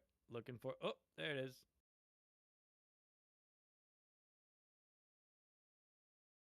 Guy in the bike sees it. Yep. And he tracks it for a minute. Oh no, his head's turning with it. Yeah. Oh yeah. Yeah. Okay. And he sees dude filming it. He's like, what? What the what? Yeah, I'll give it a ding. That's good. I like it. Company B, for sure. I don't hear anything and something's moving in erratic ways. It's in the shape of a jelly bean, but the interior was like plasma. It was just going like this, Chris Frederick has been a teacher for over 2 decades, and he currently works for a metro area school district. He showed us this. This is a news thing. Looks pretty recent, so I need to say this is Channel 5 ABC KOCO KOCO 5 News on Instagram. I want to give a shout out to that because this is a news report and I don't want anybody to think that we're just trying to steal content. You got to be careful about the news providers. They will come after you. Video from January 25th. He's in his driveway off Northwest 21st in the Gatewood district. He said it all started that night when his wife wanted to go to Brahms, so they walked out to their car. But after a few minutes, neighbors were calling each other. The first comment says, I just want to say that every dang Oklahoma story starts with a flip. Always starts with somebody wanting to go to Brahms. Just started calling neighbors, and before long we were all standing out in the street and had our phones out. Chris has been a drone pilot for about 10 years. He started working with them when he and his wife were realtors in Ardmore several years ago. He fired it up and attempted to fly his drone to get a better look at the object. The sky at night, you have to have aviation lights or it's not legal. But strange things started happening. My controller talks to me and it said unable to take off, electromagnetic interference. After he recalibrated a few times, he eventually got it in the air and took these pictures of the object, which he estimates is around 1,500 feet off the ground. His drone was at about 400 feet when he took the pictures. It concerns me that something was up there at night at that altitude that could have been a hazard. He said his video function wouldn't work, which was odd. And there was something else. Only about 4 minutes and 18 seconds of flight time. It had a fresh battery in it. It has a 35-minute flight life. And as soon as I took those 3 pics, my controller said a low battery, return to home. Chris and his wife kept seeing that object for about 4 hours that night. We showed his pictures and videos to experts at OU for a second opinion. What it is, I don't know, right? But I think I would approach this question as what is it likely to be, right? So that's where I'm coming from. Professor Killick teaches astrophysics and cosmology at the university. From the Plaza District, it's south of them because we can see the Orion constellation in the background, so we know their point of view. He acknowledged the object looks strange, but ultimately, it's likely it's just another drone in the sky. I could see a red streak. Now, I don't know if it's because I could drones imagine don't if leave it's a long tails. exposure. Come on. I don't know if it is. I don't know how long the exposure was, but you know, a drone could have a red light on top of it, right? I mean, our planes have red lights on them. We took a look at the metadata, or digital picture information of the drone pictures. You can take a look at that info for all the images right here in Oklahoma City. Jason Berger, KOCO 5 News. Interesting. Interesting indeed. Mm-hmm. And you notice the teacher dude was not like, I captured I captured an alien, right? Yeah, he's like, I don't know what it is. Yeah. Yeah, he's like, I don't know what it is, but it didn't have marker lights, so I wanted to see what it was because it could be a hazard. Sounds super believable. Yeah. Yeah. That's So why I like it. it's He doesn't look interesting crazy. interesting the battery died. That's a common Yeah. occurrence with UFO encounters. Cars, flashlights, radios, walkie-talkies, phones. Where do you get that a ding? Mm-hmm. Do you want to take a battery break? Do you want to take a bathroom break? Yes. All right. Yes, that sounds We're good. going to do a bathroom break, and we'll be back in just a minute, folks. Here we go.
Welcome back, friends. All Hello. right. Yes, we've returned and we're empty.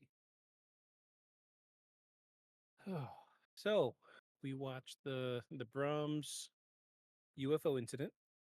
Mm-hmm. Let's see what we have next. We haven't even touched mine yet. Ugh. Whoa. What are we looking at here? Is this That photo of a spontaneous photo. combustion? Yeah, I think Let, so. let me read the comments here, or the post. It says late 90s, got taken up from resting on the bed through the ceiling with bioplasmic light teleportation. Oh, Those got words don't abducted go by aliens. together. Yeah. Yeah, those are Uh, made up words.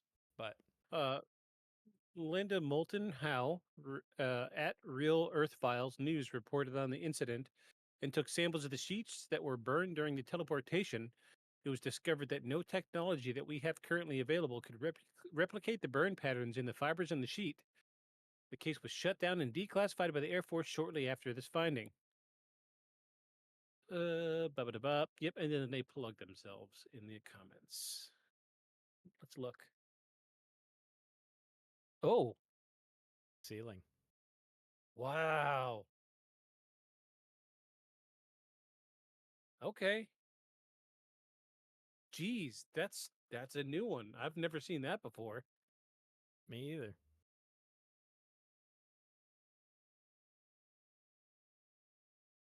I'm gonna give They're it not saying a lot. I mean, it's just no, yeah. That's crazy. Wow. yeah, even the look at so see how the arm is laying out the one way on that? And It's then the in mirror image of it it's on the inverted because we're in the ceiling. ceiling. Yeah. Yeah. However, Bonkers. I'm gonna say the heat it takes to char wood is far greater than it would to take to char sheets. True. True. However, And it's there is not super even, but it's weird. yeah, like there's like 5 dudes in the background just looking. Huh. This is weird.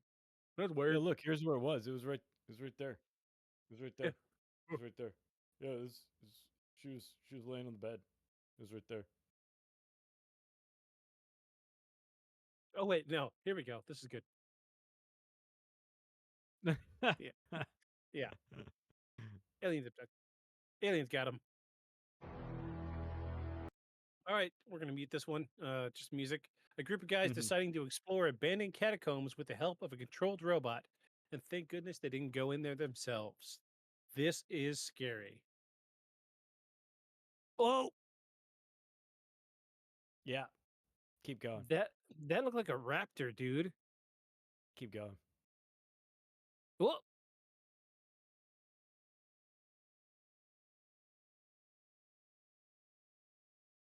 This will remind you of something. Oh. Oh.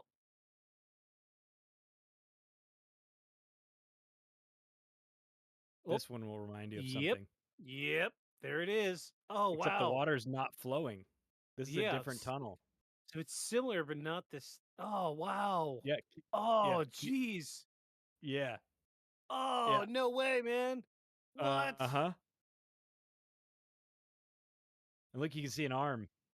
Oh shit. Yes. Oh, Zip.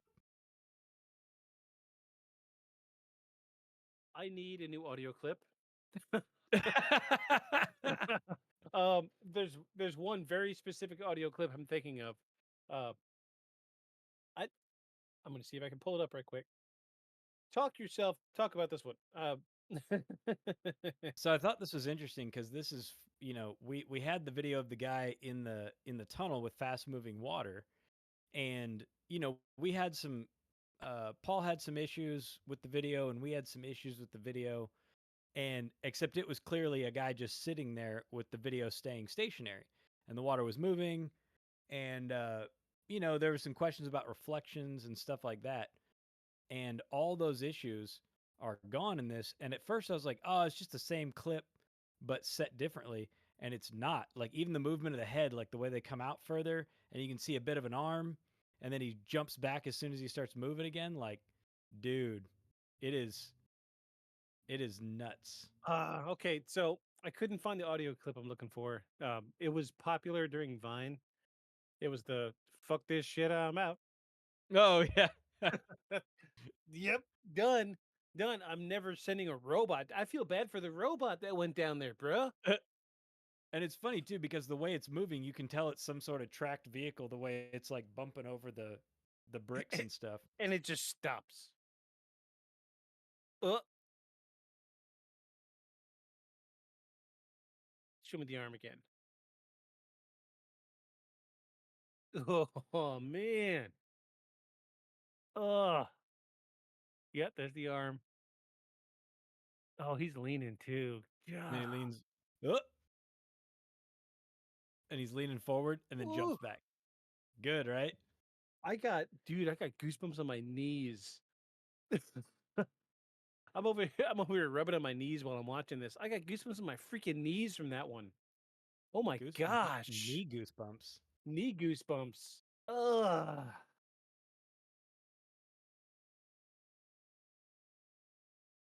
That was, oh man, that was spooky. Crazy, right? Oh, jeez.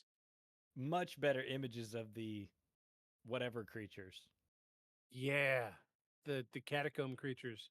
I don't know what they Yes. are. I'm sure there's a cryptid. I'm absolutely positive it's a cryptid.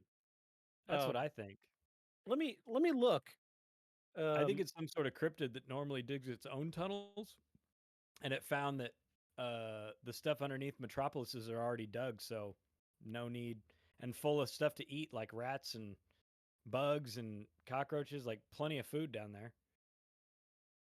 Okay. So while no verifiable cryptid exists in the catacombs, legends and folklores often associate them with strange and unsettling creatures such as the cannibalistic tribe of the catacombs or disembodied voices. Some legends claim that a cannibalistic tribe lives deep in catacombs, feasting on unsuspecting tourists and perform black magic rituals. A famous Paris catacombs legend suggests that disembodied voices try to persuade people to venture deeper into the catacombs at midnight. The myth of the mole people living under the tunnels in cities, popularized by Jennifer Toth's book, The Mole People, A Life in Tunnels Beneath New York City, is another example of cryptid like urban legends associated with underground spaces. Then there's Masha's story, a story circulating about Odessa's catacombs, claiming that a group of friends abandoned Masha, and she was unable to find her way out with a graphic photo of a decaying corpse in the catacombs. And and then it just carries on about yeah, it's what is this? Let me look at this Reddit post right quick. Uh wasn't there a monster werewolf? I thought there was origin, blah blah blah. Third comment, source or it didn't happen. Way to go, Reddit. Yeah. So there's an overwhelming number of people on Reddit saying there's werewolves in the catacombs of Paris. Oh my gosh. Oh geez, somebody posted a whole ass story. Oh, another day. Anyway, yeah, what a great video. Because that runs hand in hand with one we've watched twice now. Yes. So we A found shorter version and a longer version where he yes, actually walks up the tunnel. season 1, we watched the first video that we found and it was very short, 30 seconds or so. Just a And still camera. yeah, I mean, a video camera, but staying still. in early season 2, we found the extended version where he goes a little further and there's 2 of them down there. Very, very similar to that video. And he goes all the way down and around the corner, and then there's nothing there. So it makes me think, I'm not saying that looking up whether there's a cryptid in the catacombs is a viable source. However, even if Reddit didn't come up with anything other than werewolves, are we on the verge of discovering a new cryptid? The catacomb cryptid? What would we call it? We've got to come up with a name right now. I think you'd have So to so when see it people talk to about it know. later, the catacomb creeper. Catacomb creeper. And Yeah, they've got because you the never Yeah. And they've got the nocturnal eyes too. I Yeah, mean, so it's which not makes human. sense to something adapted to living underground, Exactly. in Yeah. dark, in dark. Probably not wholly adapted to just underground because generally those are blind. Right. So it's definitely adapted to low light. Yeah, So yeah, because something, yeah, and it also seems like it moves on its back two legs, but also uses its front two legs for stabilization when it's standing still. it makes me think of a cat standing on its back legs. You know what I mean? Yeah. Mm-hmm. Like a cat will, or like, uh, had a friend of ours in town. She stayed with us Friday night, um, and I had to cover up the front of the puppy's pen because he could see us in the kitchen, and he was whiny because she had her puppies. However, he was trying to stand on his back legs, and he could do like I'm convinced that the dog could very easily maneuver just fine with just the back legs. I've seen videos of dogs with no front legs, proving my Mm-hmm. point. It has that same kind of motion. They could kind of do it, but it's not fluidly human. Like if it were human, the knee would be out, right? Uh, yeah. I mean, I don't think you get to see its knee very much in here, Yeah, it's either but that you or it's also Michael can't Jackson. tell. Yeah, we also can't tell how big these actual tunnels are, right? Yeah, Like yeah, we can't tell how big these are. And something I've heard proposed before about some of these things, because in this case it's a robot, right? I don't know how big the robot is, right. right? But it seems pretty low in these things. So unless it's a really tiny bot, you know, they might be of a size that someone could crawl through or maybe Sure. crouch through. Yeah. What if it's a giant, like what if it's a an adapted version of a rat, Oh right? That yeah. stands up. Yeah. Also the only other The the thing the that makes me not meerkats. think it's a right, kind of like that, Yeah.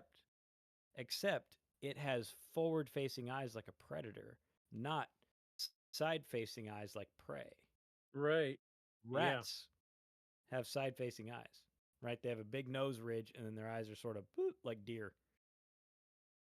And it's intelligent enough to know to peek one eye out as opposed to exposing its whole face, right? Yeah. Interesting, Oh, right? so from this day forward, we will call them the catacomb creepers. Nice. Nice. We have Here's named our own hoping cryptid. there's some more videos. Here's Yeah, hoping we run yeah. across some new So ones. so this is number three, at least number three. Mm-hmm. Catacomb creepers. Jeez, wow, yeah. The comments. You people believe anything. Get a I mean, life. Get a life, pretty MJ compelling. underscore 0508. It's pretty compelling. I mean, if that video is not compelling to you, you just don't want to know, I think. Yeah. It's a Ninja Turtle. I mean, maybe. Yeah, sure. I Totally mean, I thought possible. Ninja Turtles were real when I was 5, so I mean, they are, right? Aren't they? They're I in mean, Call of Duty now, so. I saw that. That's so Oh cool. yeah, yeah. You That's haven't so played cool. lately. There's a whole thing right No. now with so oh, I'm sorry to bring this up at the podcast because I am a gamer. I'm a hardcore gamer. I play daily. Uh, the next season of Call of Duty, they've announced this week that Jay and Silent Bob will be operators. Oh, nice. That'll be cool. I'm not upset. I mean, I love Jay. I'm not going to buy the operator skin, but cool. I'm going to be jazzed every time I see him. I'm sure there's going to be the ridiculous bot leaf animations every time he shoots somebody, but Every time you pop Jay in the face, yeah, it's going to be. Oh and say something gosh, about the stink nugget. yeah. Spread my ass cheeks and stack out the stick nuggets. Oh gosh, yeah. Kids today will never know the struggles. We talk about it all the time at work. Uh, so the guy that runs the shop half of what I do, he's a year younger than me, but we're close enough in age that we can commiserate. In Mm-hmm. like he's got a teenage son, and he's like, "Oh yeah, my son's." We'll be listening to his music in the shop, and he's like, "Oh, this is the music my son added to Amazon Music," and I'm like, "These kids don't know nothing about mixtapes." Waiting for that song to come on radio. and So you waiting can to hit the record it? record button. Yeah, yeah. Matter of fact, this box right here is full of mixtapes from when I was a kid. Those were all my mixtapes. My mom was gracious enough throughout the years to hold on to everything that she thought was sentimental to me, and graciously enough, it was the mixtapes. Lots of good Charlotte. Oh, geez, lots of good Charlotte. I believe that. I'm not. I'm not ashamed. I like good Charlotte. Moving forward, we're gonna give it a ding. Absolutely. You're putting us into the Matrix. This is the Matrix. This is the Matrix. Okay, I've seen this. I've seen this. Is this real, or is this like the egg reactor? I think it's more of the egg reactor, but there is some science behind it. Yeah. I know that I know this there is, but they audio, make it look like they've produced a bunch of them. this audio is not the audio from the original video. It's not okay.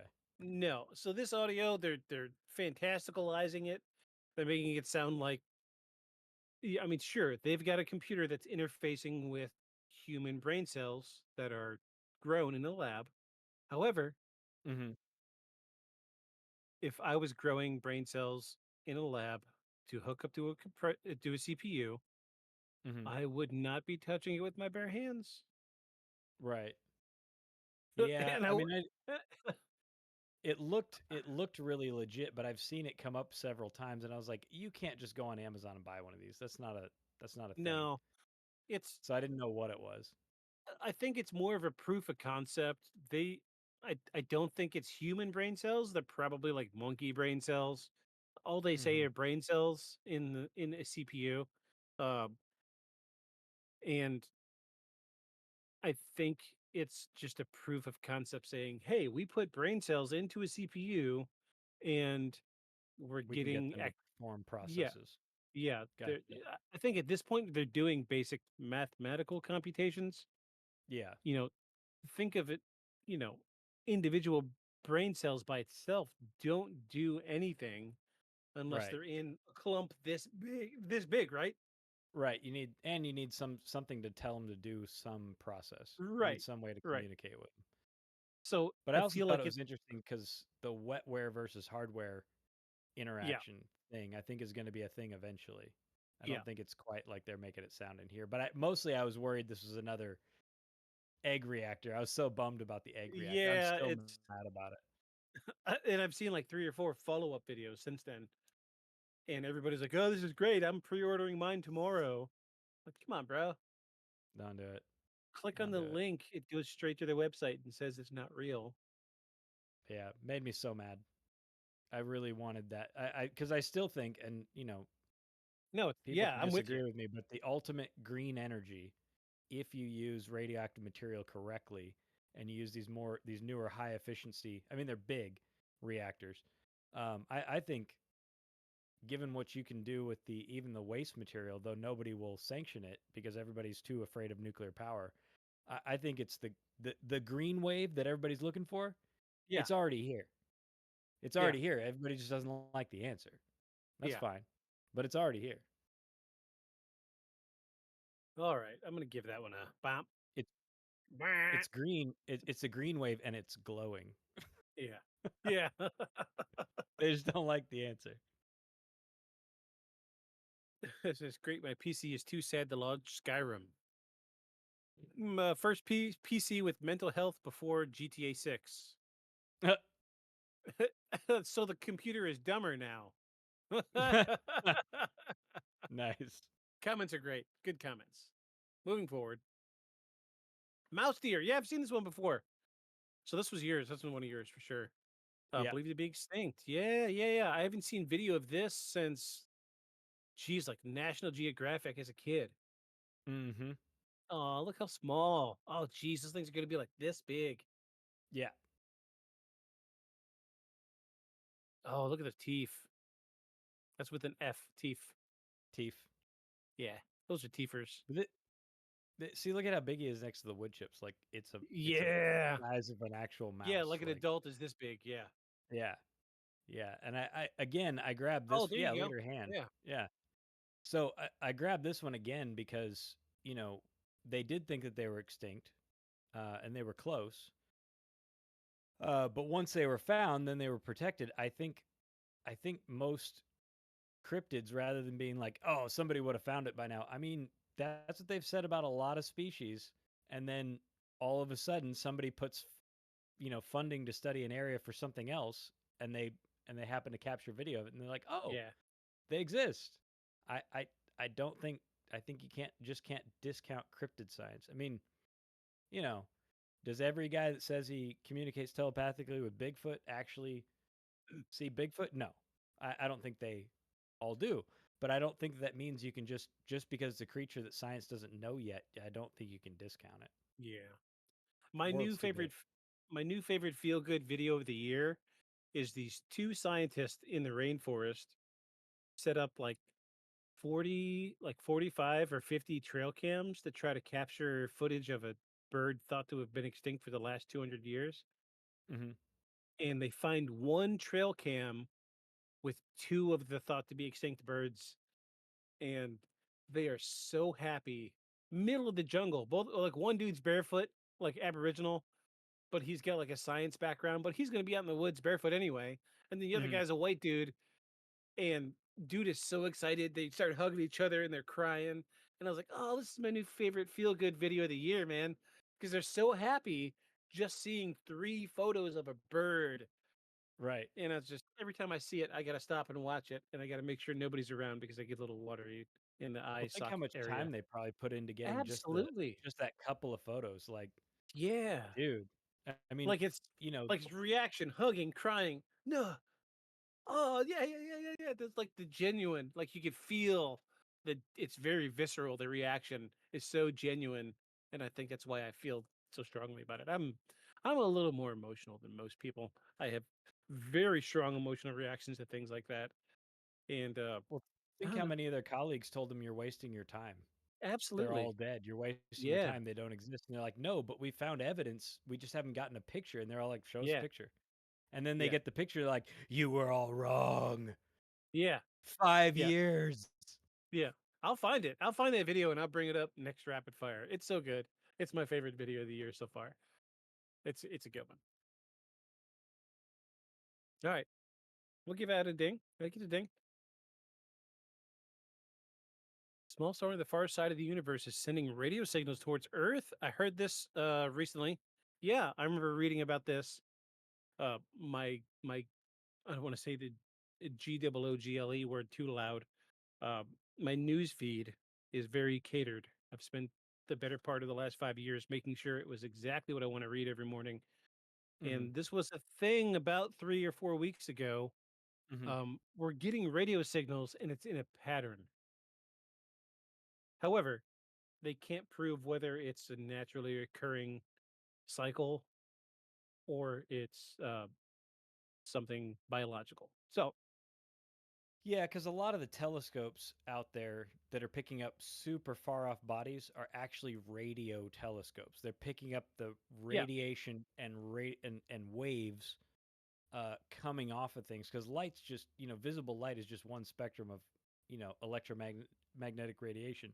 yeah, And so radiation. they're really, Exactly. yeah, so that's really how we're picking up a vast amount of mapping the universe is doing that. So that it's in a pattern is compelling, but you also have pulsars, stars that send out a pattern, a repeatable pattern that's more predictable than our atomic clocks, right? So might not be anything, but Right, they made a right, big and you can't take headlines as uh scientific like it's a discovery, but headlines do right. like twist stuff. Yeah, it's Like happening. when you see a headline, We just, scientist cures cancer, and it's never definitive like that. Science isn't that sort of yeah, definitive. So, yeah, it's happening. We just haven't found substance behind it yet. we don't know actually what it is, but I thought it was cool. Yeah, SETI, I'm it sure, is. was losing their minds. I'm sure they are. Everybody at SETI was like, "Oh, same over there." Right, and There you go. we've come to it. Here it is. Scientists claim massive underground structures beneath Giza pyramids. This has been in the news, so we're finally catching up with recent events in rapid fire every month now. So this is the new thing. They're saying that we've got giant structures beneath the pyramids On of March Giza. 15th, 2025, a new study has been revealed to show massive pillars underneath the Pyramid of Khafre in Egypt. What you are looking at is called synthetic aperture radar Doppler tomography. This advanced tech reveals details of the undiscovered high-resolution internal structure of the Khafre Pyramid. Near the base of the pyramid, 5 identical structures are seen, connected by geometric pathways. Inside each of these are 5 horizontal levels and a sloping roof. Below these 5 structures are 8 cylindrical structures which appear to be vertical wells, hollow inside, and surrounded by descending spiral pathways. These 8, on March 15, vertically aligned cylindrical structures, arranged in 2 parallel rows from north to south, descend to a depth of 648 meters where they all merge into 2 large cubic structures measuring approximately 80 meters per side. The entire structure extends approximately 2 kilometers beneath the surface and extends beneath all 3 pyramids of the Giza Plateau complex. So,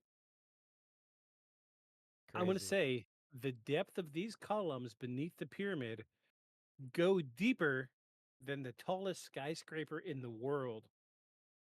Yep, 2 kilometers. Massive, absolutely massive. And Massive. this went from breaking news to viral information within the span of a week. Like this was a week ago, we weren't talking about this. Mm-mm. This is huge, huge, huge, huge. And I've seen the original scans. They're a little fuzzy. Right. I want to get in more detail, but I need to use the bathroom again. I'm getting excited. Let me use the bathroom, and I'll come back and tell you my expertise because I do have some experience with some radar stuff. So Okay. let me pan over. I'll be right back.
Okay.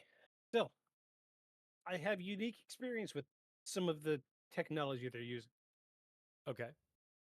So, um, I've been trying to steer clear of details about what I do for a living. Mm-hmm. I will say I do work with boats, and we do a lot of new builds with boats.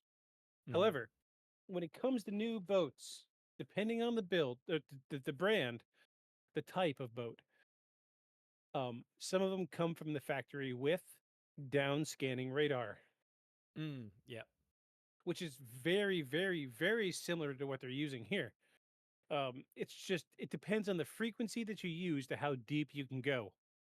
Right. There are some examples where, it, like I said at the beginning of the episode, that I work a half day on Saturday. So half of my half day on Saturday this week, I was messing with down scanning radar. So I spent probably 2.5 hours messing with a new radar setup on a boat. Now, this type of radar is meant to penetrate deep. So you can set it to be, there's three different settings. You've got coastal or lake, Mm-hmm. mid depth, and deep sea. Mm-hmm. And depending on what you're going in, depends on the frequency you want to run at. So I set the radar to all three to see which setting would be most appropriate for the the type of boat. And messing with those settings, I saw what produced what kind of signal. Literally have a screen in front of me, and I'm seeing live radar scans of the ground beneath me. Mm-hmm. And the specific place I was at was near a tree, and this tiny radar that was producing enough of a frequency to penetrate the ground and find roots 30 feet deep in the ground. And yeah, so I have a unique point of view and perspective on what they were looking at here, and this comes into play because I've seen the actual scans of what was beneath the pyramids, Mm-hmm. and the further you get away from what's producing the signal, you get what's called noise.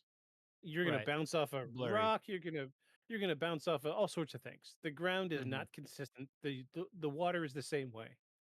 Right. When it comes to water, you're dealing with densities. What's floating in the water? If you're dealing with ocean water as opposed to pond water, you've got an emulsion of whatever's growing in the water. Think of the difference Mm-hmm. between clear water and murky water.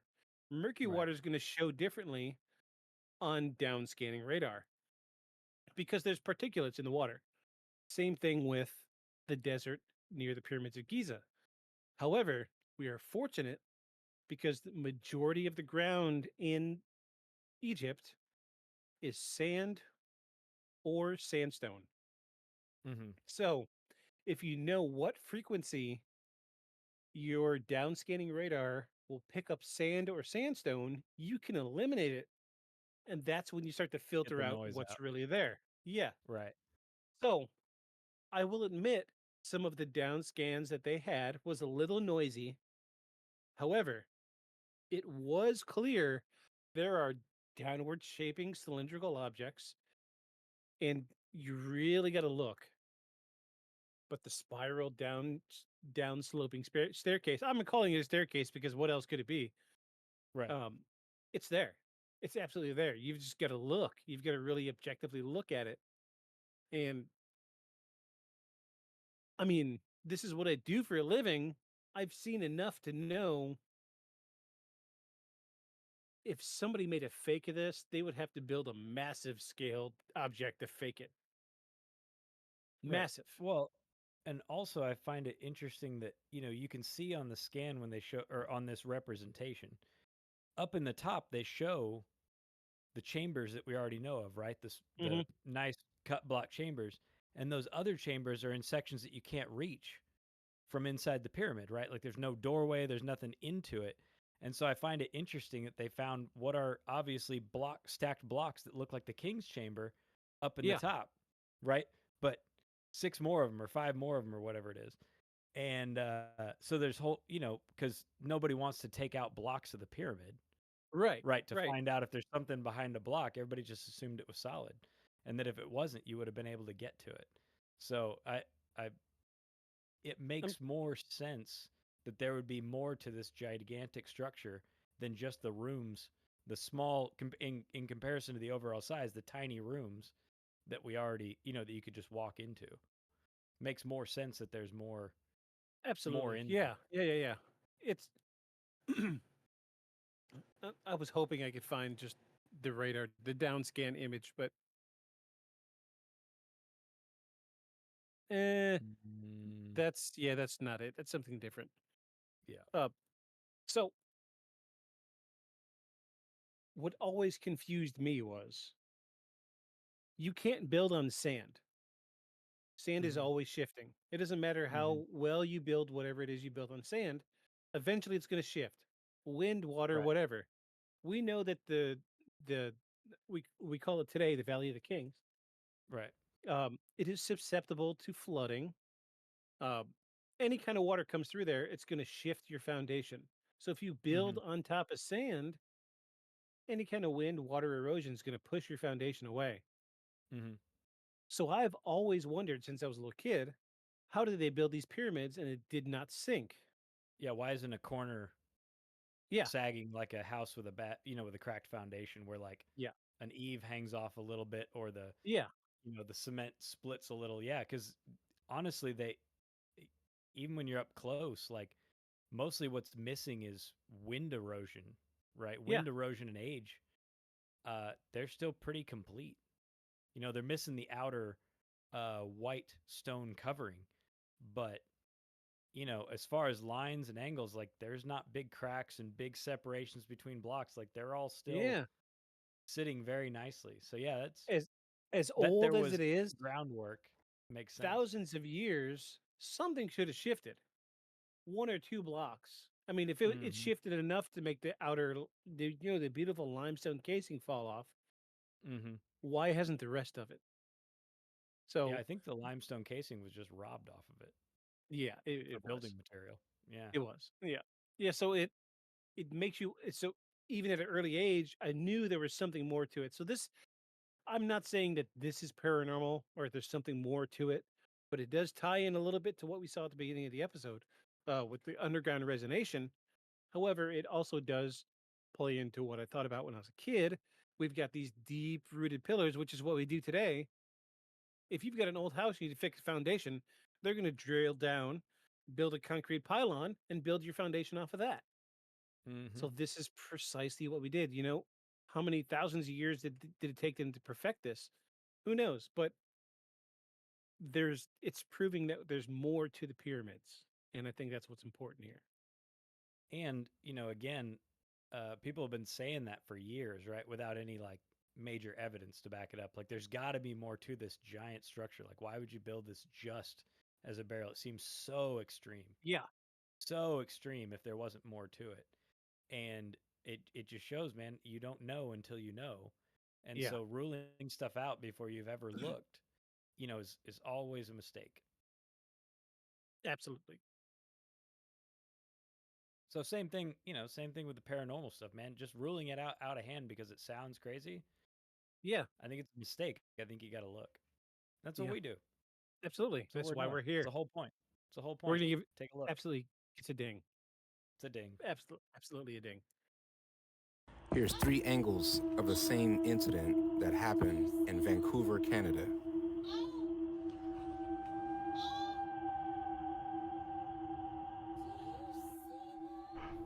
Is this one mine? I don't know. So I think I know what this is actually. It looks like lasers attached to fireworks to me. Yeah. So the first one, the thing going up, right? Mm-hmm. Is so there's a guy who's made this air powered like rocket launcher thing that he puts Yeah. whistles on the little they look like mortar shells, like the little mortar missile that you drop in. They look like that, but it's an air cannon. He made one for his dog that goes right as it flies, but he Yeah. also made one with lasers on it. And this looks like this looks like somebody firing something similar up into the air on a very cloudy, foggy night. Yeah. Yeah. This is definitely human made. Yeah, and either that laser is projecting, they've got a light hanging from the bottom of it and it's swinging as it's coming back down, or the next image is unrelated and somebody's just pointing a laser up into the sky. Yeah. Yeah. Or you give it a buzz. Yeah. But it's still interesting, nonetheless. Yeah, cool sci-fi effects at night. Yeah. Yeah. Yeah, we've already we covered that. We're skipping forward. Okay, so you sent me this one, but we've covered it in season 1. Mm-hmm. And it says here's the uncut interview. Oh, okay. There we go.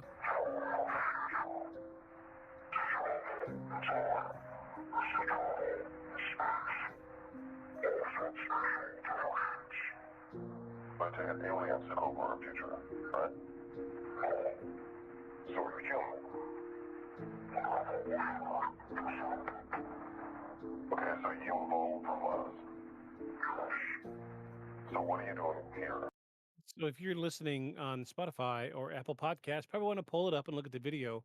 There are subtitles here. That we're watching a video of an alien interview or an EBE, extraterrestrial biological entity, and he's talking. He's being interviewed here, so there are subtitles. Check them out. In case you're having trouble here. Yeah.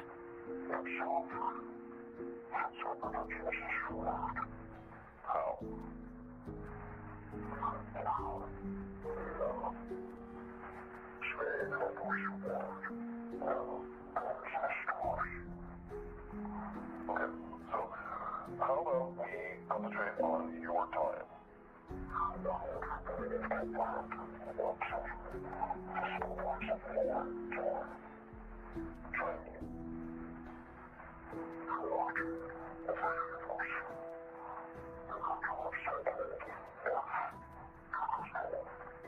Wait, so you know the meaning of what?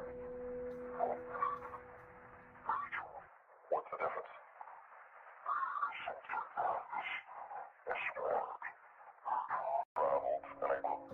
Thousands of light years. Yeah, this is just an extension of the or an extended version of the video we watched in season 1. Yeah, and I guess we decided it was it was yeah. not real.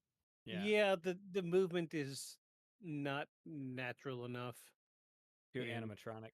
Yeah, way too animatronic. It's a good animatronic. But it's good. Yeah, it's still good. Don't get me wrong. Here we go. Oh, yeah, here you go. You get this. Sorry, we buddy. need to talk about this. As part of the Trump-Musk investigation into government secrets, NASA has been forced to release files from the ISS related to UAP phenomena. I'm just going to let these play here, pictures too. I'll replay them. What do you guys think of these?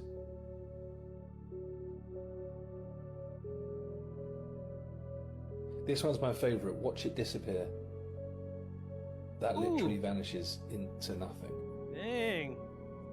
I mean, these are extraordinary. Let me know what you think in the comments. Hey, they're cool. But I mean, we're to the point now that I think anybody in the ISS is going to point a camera out the window and see something floating around out there. We've got so much junk orbiting the planet. Thousands. Yeah, I don't know if you've tens of thousands of individual objects if you don't count Starlink. Yeah, on top of Starlight. Yeah. Yeah. But if you look at a map, even a map from 10 or 20 years ago of the junk It's orbiting the crazy. planet, it is ridiculous. And then if you divide it up by atmosphere, like how far away, there's like Yeah. they show like a density, like if you were to look out what the density is compared to like the size of the Earth, the density layers, because different satellites have to be in different layers. Like Yeah. it's bonkers. So yeah, I mean this I don't know these are necessarily UAPs, but Yeah. We're, it we're getting is- to the point that Soviet era stuff is descending to the atmosphere and burning up now. right. Yeah. So it's just a matter of time that, at that point we're sending more stuff into the atmosphere. We're getting a lot of it back now. Yeah, I mean we'll just fling any old thing up there at this point. Right. Yeah. People included. Yeah. Oh, wait, wait. People included. There we go. Yeah, I need to be a little quicker on the soundboard.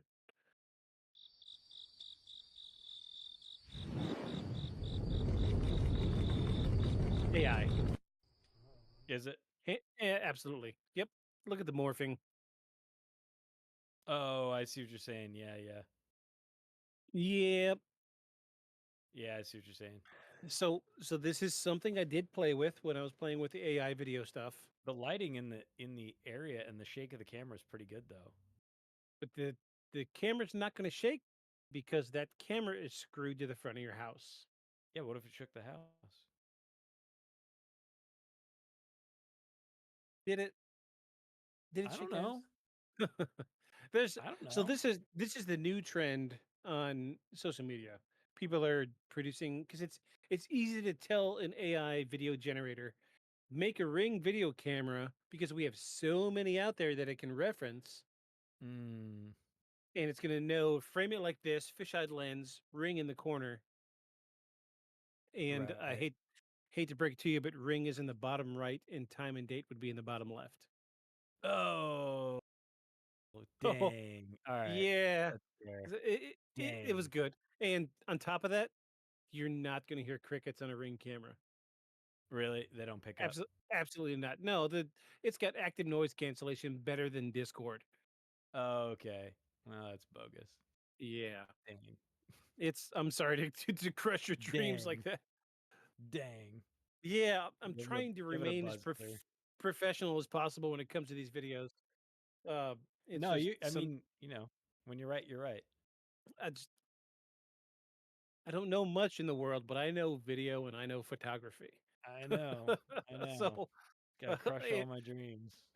and I've spent so much money on security cameras and doorbells and oh geez, it's just every little thing. And yeah, I'm very close to the coast. There are lots of bugs outside at night.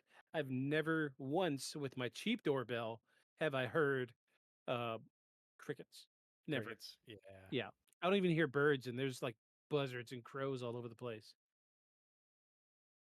So sorry, friend. Sorry. Dang. All right, we can meet that. This drill bit, believed to be over 1 million years old, was discovered in a coal seam beneath 2 meters of clay.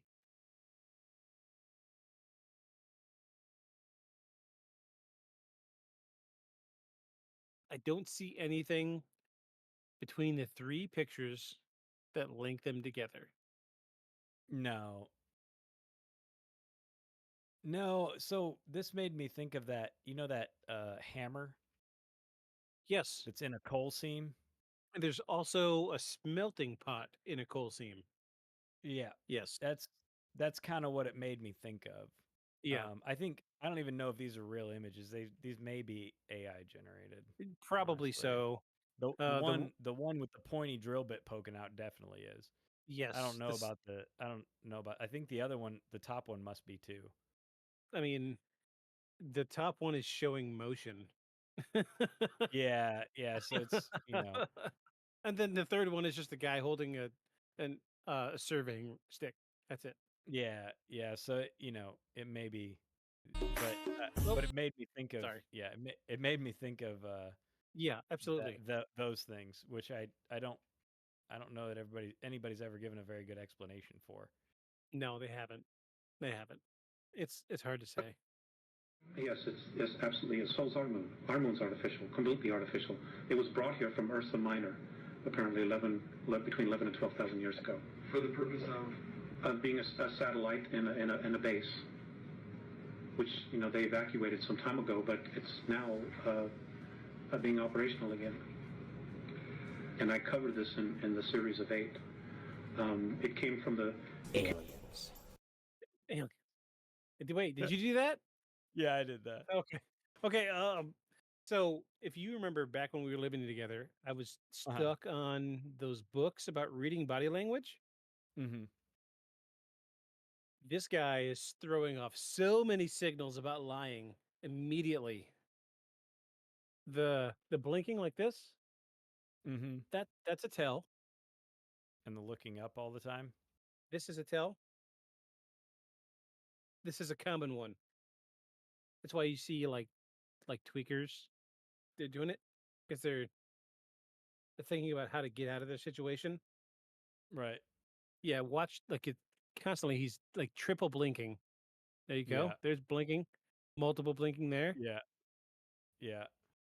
No, I really grabbed this one. This is all going to tie into my there's the head scratch. My final thoughts. Okay. Yeah, I'm trying to rip through some of these because I sent some good ones, man. I'm trying to get to mine. An alleged alien photograph from September 22 of 2004 at 10:45 p.m. with a Kodak DX4530 camera. That's a really good camera to take a pretty shitty picture. Just saying. Yeah, it could be a statue in a mirror. Yeah. It's enough to make me go, huh.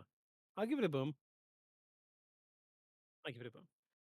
This mummy was found in Peru. Her name is... Okay, cool. We're getting back into this is Yeah, my this stuff must be now. yours. Yeah. This has been a new thing lately because this Peruvian mummy has been scanned. Check this out. Maria. She may be a previously unknown species of human. She's carbon dated at 1700 years old and confirmed authentic by the US, Russia, and Mexico. Initially, she was thought to be like my roommate, a Neanderthal or a Cro-Magnon, but she didn't have ears. The roommate of Cro-Magnon. Dang. Yeah, very nice. She didn't have a kidney or a liver.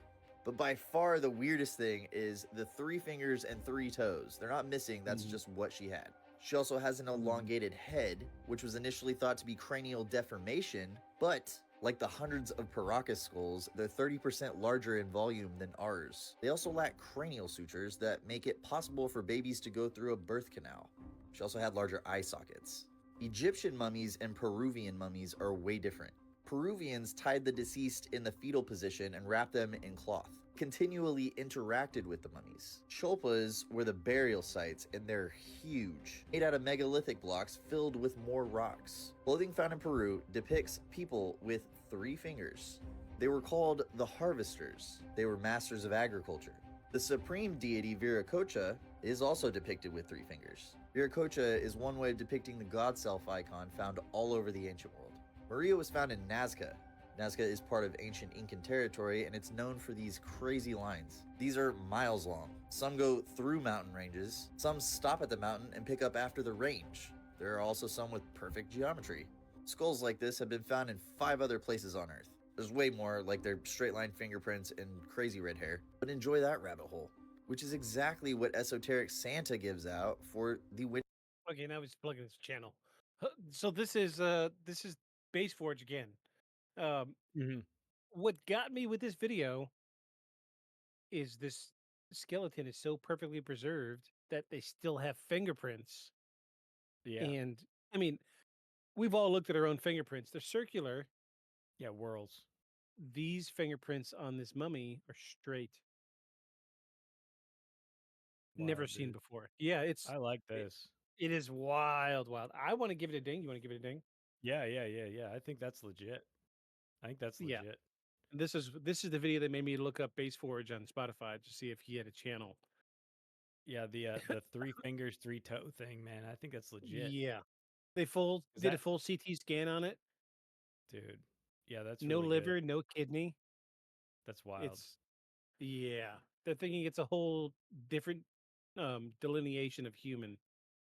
It's or a humanoid something of, descended from something completely different. Yeah. Like not descended from monkeys. Absolutely. Yeah. Or apes. Yeah, that's wild. I like that. Wow. It's a good one. It's a good one. That's good. That's really good. We'll skip over this one. This is your reptilian thing. Child by Leonardo. So this is a Leonardo da Vinci. Rip on it. It's like you fold a Da Vinci painting in just the right way, and it makes a mirror image of what they're calling reptilians. Oh. No. Sorry, Da Vinci. I think you're working it pretty hard there. Yeah, they're grasping at straws. Yeah. It was interesting. Interesting nonetheless. I thought you would like it because they specifically mentioned reptilians. Yes, the cold-blooded underground overlords of the entire world, which is funny. Underground overlord. Sure, but, they're there. Yeah, they're there. What the fuck?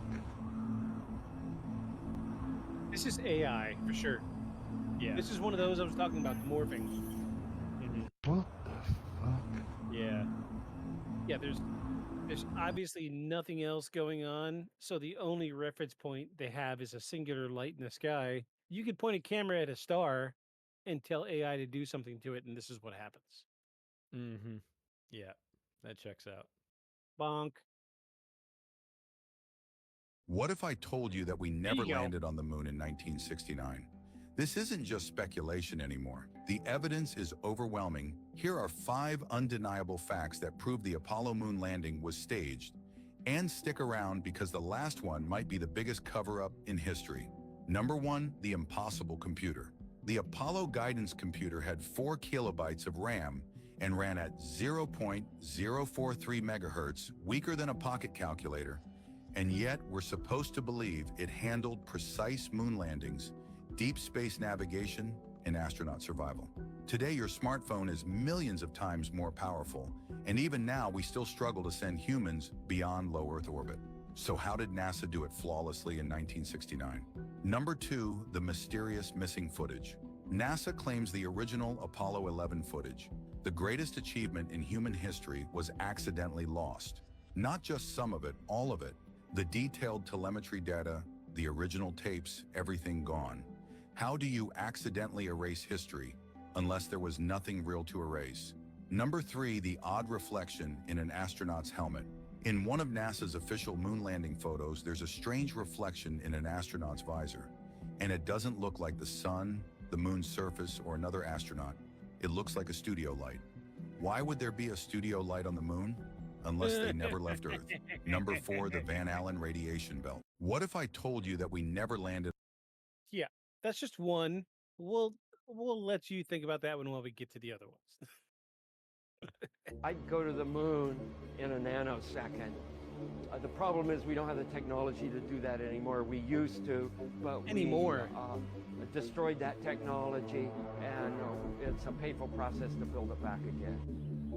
When you said that just now, did it sound stupid to you? Kind of. I'd go to the moon in a nanosecond. Explain why we're not getting to see these images live. The Apollo 11 landing was broadcast live. Why now don't we have the technology to see all of this live? And we're getting a picture on the TV. You got a good picture, huh? 1969 The second man footage is on the live from the moon. Neil Armstrong, they're getting ready to move the TV camera now out to the panorama position. Okay, as far as distance goes, Neil, and we'll line you up again when you finish the panorama. Tell me if you got a picture, Houston. Well, we got a beautiful picture, Neil. Issues with file transfers. We did have a number of communication glitches. We had either forward or return link problems. Also, during coast in the zero gravity of environment of space, it's very difficult to transmit on the fly, if you will, and get that all the way back to Earth. struggle to get communications. Unfortunately, they're going to be in the darkness. They will not be sunlit, so we won't get very good video of them.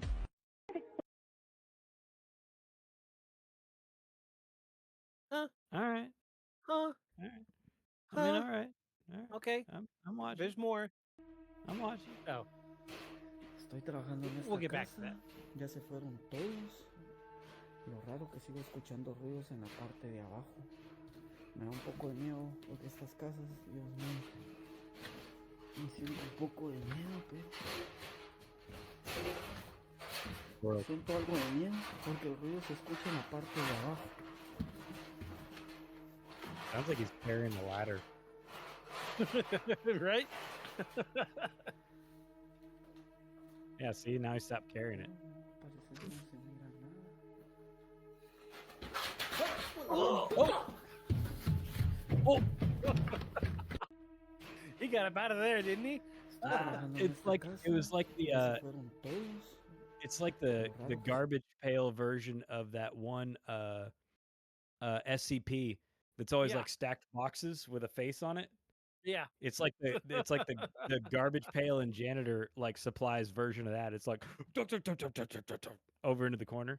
Yeah. That was good. That was good. This is I like that. My algorithm on Instagram is really working for me lately. Oh, wait for it. Yeah, that was good. Ugh. Clutter, clutter, clutter. Yeah, that was good. That was good. I like that. I'll give it. I like that. I like that. That was creepy. I mean, I don't know what it was, but that was good. If it was made just for clickbait, they did a good job. Kudos. It was good. Yeah, I mean, it was a real video of something moving. Yeah, I'll give you that. Oh yeah, another one of the Nazca mummies. Second one. I guess we don't need audio in this one. Yeah, this was the first one they found. Is it three? And Yeah, three toes, three fingers, 3 toes. Yeah. Except it has skull seams. Yeah, this one's a little different, but similar in many, many ways. Yeah. The three Wow. fingers, three toes. It has the skull seams, so this one's a little more human. Mm-hmm. But Nazca, the same area. Mm-hmm. Yep. So we're looking at maybe EBE human interbreeding. Yeah. Which would Like produce a variety of results if they were compatible, CT much like scan tools. showing muscles. So this was a Dude. living creature at one point, man. Yeah. Dude.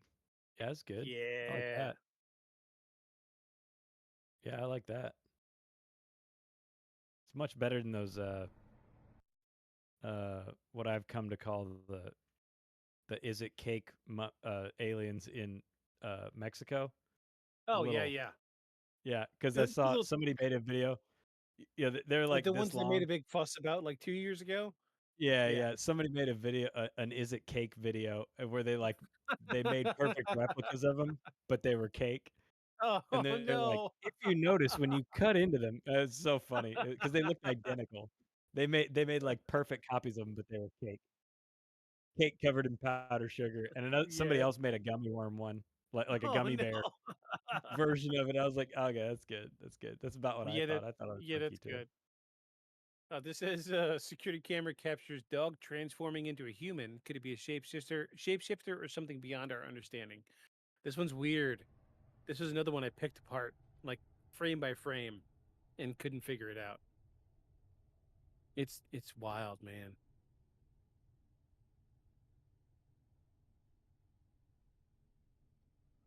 Oh, dude.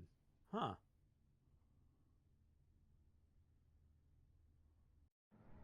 And now that you see it, see the dog, Yeah. see the eyes reflecting. Uh-huh.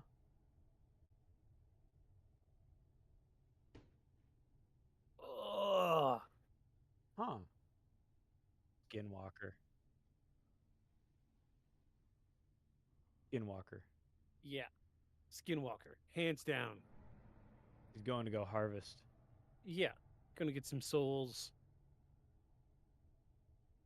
I'll give it a ding. Yeah.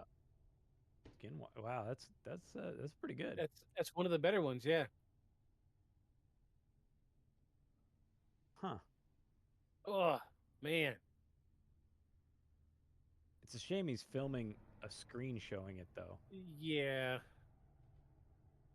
Well, I'm sure it's like somebody looking at it like a security monitor, and like, no way, nobody's gonna believe this. That's the first thing I would do. Yeah. Absolutely. Yeah. Huh. Moving on. Ooh, yeah, buddy. Uh-huh. Yeah. Yeah, you like that one? Yeah. I thought that was pretty good. Yeah. It's so clear, it's hard to tell if it's real or fake. Right. You doing I mean, the everybody finger always bite says, over there. I see you doing the yeah, finger everybody bite. always says, show me, show me a clear picture, and then you do, and they're like, oh, whatever, it's only clear because it's fake. It's like, I mean, at some point, you Yeah. gotta realize that everybody and their brother has a camera in their pocket now. High So I res feel like camera. at Yeah. some point you're gonna get clear photos. You have to eventually. Absolutely. I Yeah. I I feel like, I mean, either it's a weird ass frisbee or somebody caught a UFO. I like this one. I like this one a lot. Also, notice the country they caught it in. Right? Just saying. Yeah. We're gonna get to that one of these days. We'll get to Just it. saying. I hope I'm you're gonna leave starting that. your show script already. I'm gonna leave that here. All right. That'll just Next. it'll just be a week of me rambling for All 3 right, hours a that's day fine. about it. That's You what know, it'll end up being. that would be a good Patreon episode. I mean, considering I've had to question my own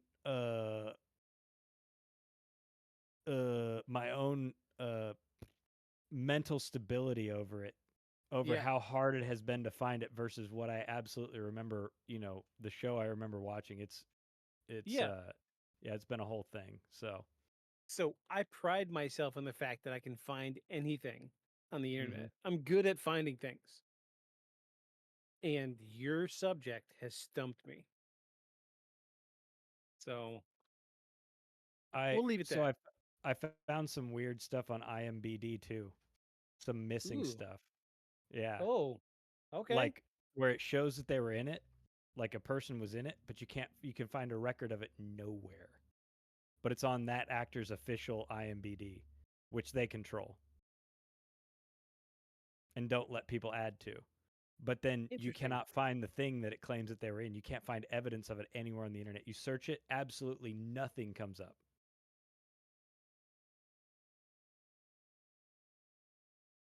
Mm-hmm. I'm not saying it was aliens, but it was aliens. But it was aliens. I'm not saying it's a conspiracy, but it's a conspiracy. I'm not saying it's conspiracy, but it's conspiracy. Yeah. This is Judy Resnick, an engineering. Oh my gosh. Get ready for this one. Oh my gosh. I hate to give you this detail, but we are a slightly comedy podcast, so I'm going to say it. I was pooping when I saw this video, and it maybe made me poop. Maybe made me poop a little more. Helped you. Yeah, helped you out. yeah. Check this out. Pilot aboard the Challenger mission. An internet user found Judith Resnick, a law professor at Harvard Law School. Some people were a little taken aback by the identical name, age, and like this is Michael J. Smith, also an engineer and pilot aboard the Challenger shuttle. This is Dr. Michael J. Smith, professor of engineering at the University of Wisconsin. This is Sharon Krista McCullough, arguably one of the most famous things about the Challenger mission. She was supposedly just a teacher that was picked at random. This is Sharon A. McCullough, also a law professor who received her degree shortly after the Challenger disaster. Dick Scobie was the commander of the mission. Here's Commander Dick Scobie next to Richard Scobie. Look at the eyes, dude. Look at the eyes. Dude, no. That's him. No way. He died No in a way. freaking shuttle explosion. Did he? No way. Okay, so why blow up a shuttle? That's the bigger question. The questions run deep, man. So if you say that they did, right, and they faked and they blew up the shuttle, so then what was the utility for the US to blow up the shuttle? What were they distracting from? Because obviously it was What the only brings- thing anybody talked about for months. What brings the a only thing nation you knew. better to what brings a nation together better than a national disaster? I mean, Think you of could post get into 9/11. the. I How was gonna patriotic say, were we after 9/11? right. You How remember that patriotic How that French patriotic were movie? we after the Columbia space shuttle explosion? We were super patriots. American flags everywhere. I remember that. Everybody stuck one of the American flag magnets you could buy at the gas station on their car, Absolutely. and some new color ribbon was invented for it. Right? Yeah. Dang, that his face is the most compelling. Those eyes, dude. Yes. They're a little Yes. wide set, and they got that funny tilt, and he's got zero lips. Yep. Even the hook of his nose and his That's him. nostrils. That's him. Dude. It's got to be him. Dude, the chin too. He's just gained a little weight and gotten old. Yep. Dude, even the prominence of his brow, dude. Yes, that's him. Wow. Dude, them CEO them of frog Cowboy eyes. He's the CEO of a company company's now. original logo. McNair and Ellison Onizuka both passed away when the Challenger shuttle exploded. Miraculously, it was found out that they both had twin brothers. This is Judy Resnick, an engineer and pilot aboard the Challenger mission. What are the astronomical odds, no pun intended, that two people that died in the Columbia space explosion, or the shuttle, the perfect Columbia twins. shuttle explosion, had twin brothers? Right. Now, I will say, for the spirit of clarity, NASA likes to use twins because they use it as a, what's the word I'm looking for here? It's like Physiological a study on the guy yeah, that went to space versus the one Yeah. that stayed on Earth, Correct. both for Yes. radiation and effects of zero G. right. Yeah. So they have perfect physiological examples. Compare. Yeah, so they can compare changes and effects.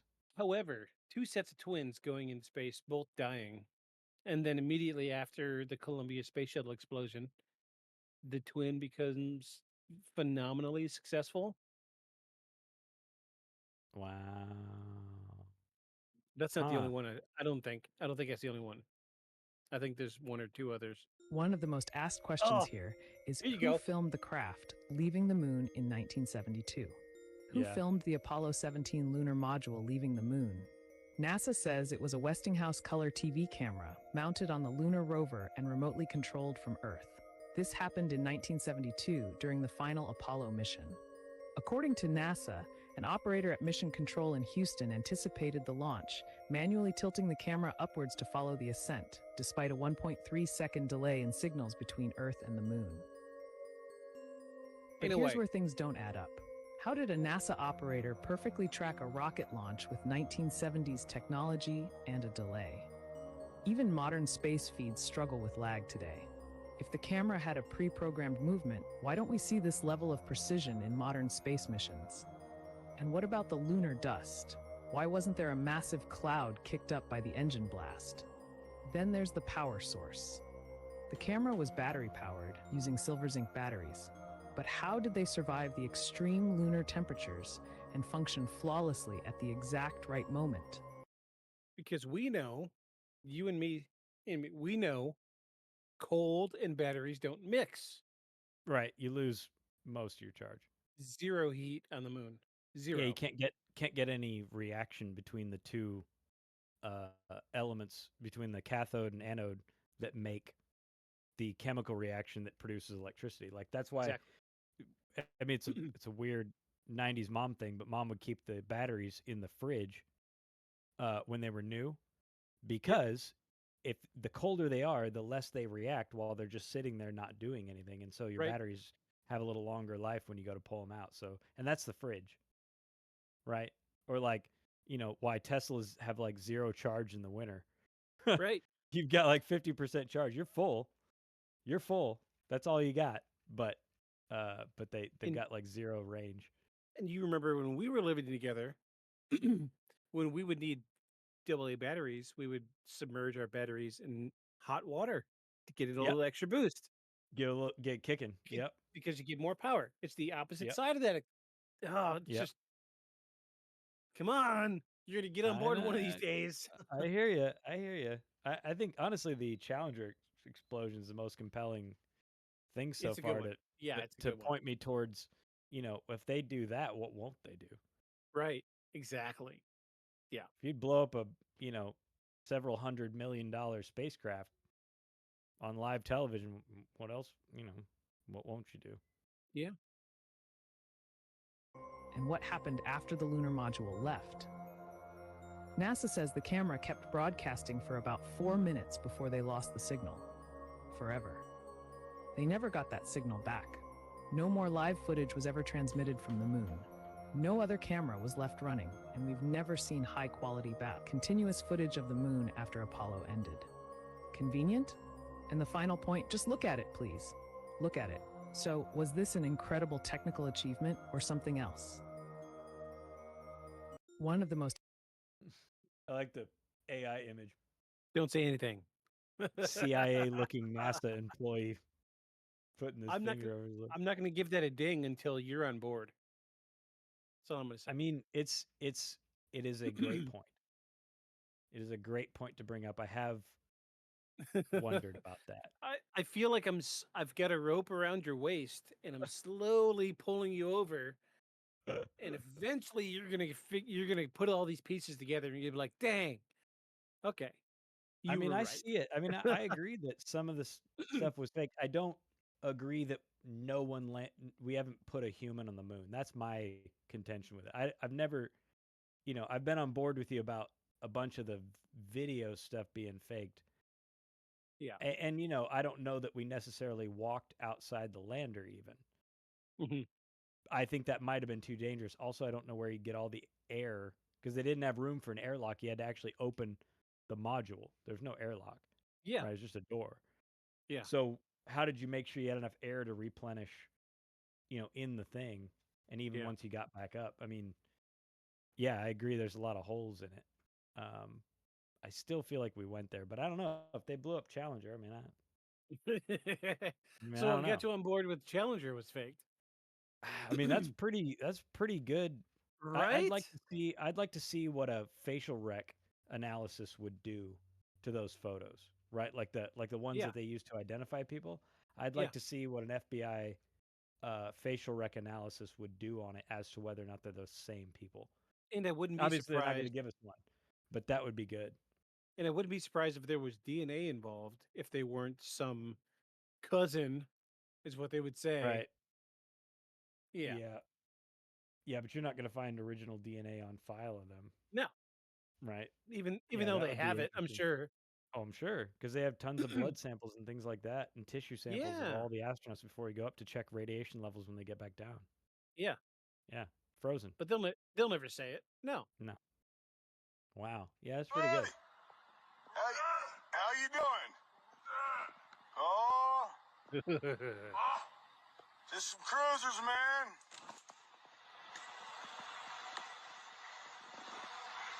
That's The crazy hell? shit. Guys crawling at me like a goddamn. What's up, dude?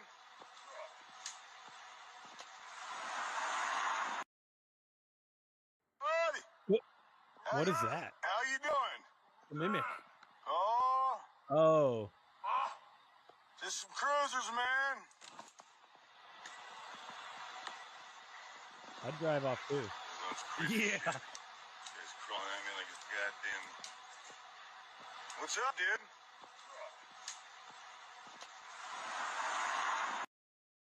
Yeah. I'd take two. Yeah. That's How you creepy. doing? Oh. And he does just repeat the last syllable of everything he Yes. says. Yeah, that's a mimic. A That's a body mimic, mimic? dude. Yeah. Ah. Oh, Yeah. dude. That was a good one because I can't think of many rednecks that would do this.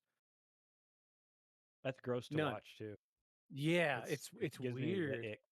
Gives me the Yeah. ick. I'll give it a ding. Yeah, that's a good one. Yeah, it gives me the ick watching it. The first comment is the dude from Men in Black. Give Right, me right when he's sugar. wearing the skin. Yeah, when he's wearing the cockroach is wearing dude's Sugar. skin. Water. Can't quite move his body right. Yeah. Yeah. Ugh.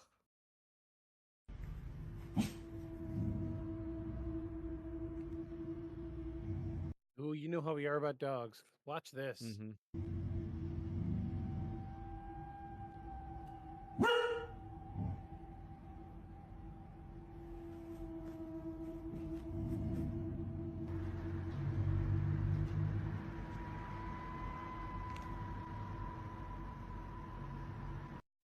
So that's a defensive posture. Mm-hmm.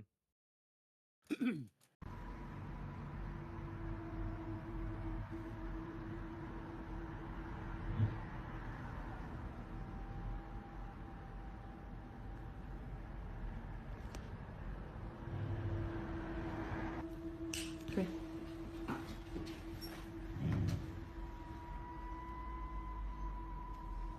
Yeah, look at the eyes. Ooh, the growl. The eyes. Mm-hmm. That says the Unblinking. most. Yes. Yeah. That's what my furry boy would do when he was a puppy. That when I told you Yeah. he was like looking at, he would do that and he'd give like puppy growls and like crazy barking at the other side of the living room with it's just a Yeah. white wall. Nothing there. Nutty. Wow. It's interesting that the irises are projecting red, by the way. Yeah. Might be a Yeah. lighting issue with the reflective stuff on the inside of the eye on dogs. I can't even imagine what would make a dog do that. Something they couldn't see, I mean, right? I told you. I mean, he, mine obviously saw something Yeah. or felt something or whatever. I honestly, it was weird having your own dog do it. You just take it as a given that there's something there. Yeah. It's like kids. Like little kids will do this too. Mm-hmm. The shake gets me. Oh god, the shake gets Yeah. me. Because I mean, dogs don't shake unless they're scared. Mm-hmm. Hands down. And he's Or cold. trying to just stay as far across the room as he can. Yeah. Even his butt right there up against the wall. Yeah. Hmm. Yeah. I thought you would like that one. You would appreciate Yeah, I that. like that one. Yeah, I I'll give like it a ding. the You gif want a of ding? dude packing his bag. Yeah, give it a ding. I like the dude packing his bag gif on the. Yep. Out. Fuck this shit. I'm out.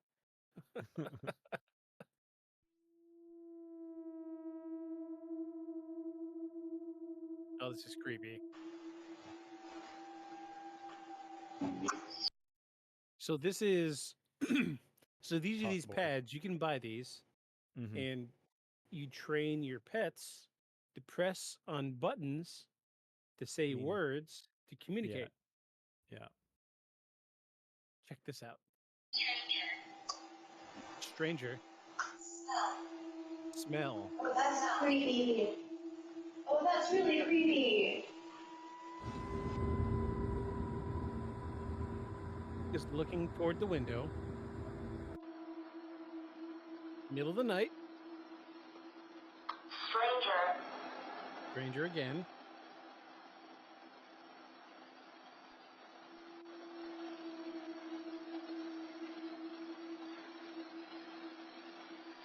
Looking to the window again.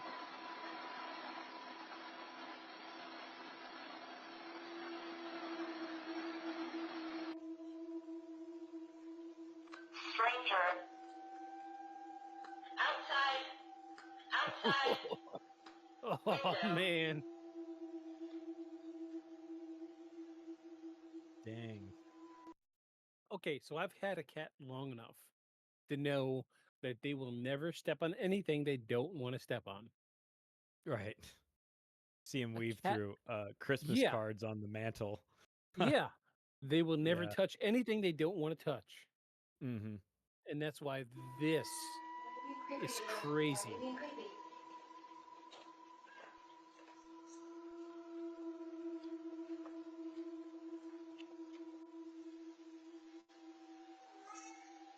Okay, there's nobody there, but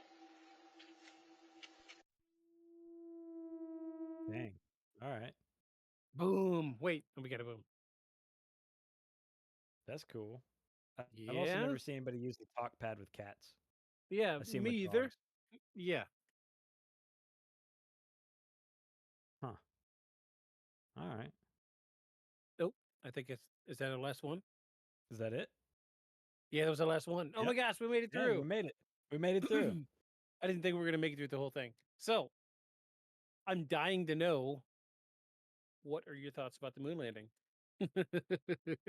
I mean, we've already come to it in other episodes, that One of the most there were probably advantages for sure in faking some of the videos and making it seem like we were doing a whole lot on the moon, because scientists on both sides know how hard that would have been. Yeah. And so making the Russians think we were just decades and decades ahead of them, had to have been demoralizing, right? For the Yeah. Russian space program, because they're looking and they're like, how? Yeah. Like but how? How did they? How? Like when they can't even look at their own numbers and even figure out a path to even Yeah. contemplate doing the same thing. How demoralizing would that be to a program you're pouring just a country's worth of money into, right? A lot of utility in that, right? Makes them dump more money into it, as opposed to when you start to have to pick, space program, nuclear weapons, space program, nuclear weapons.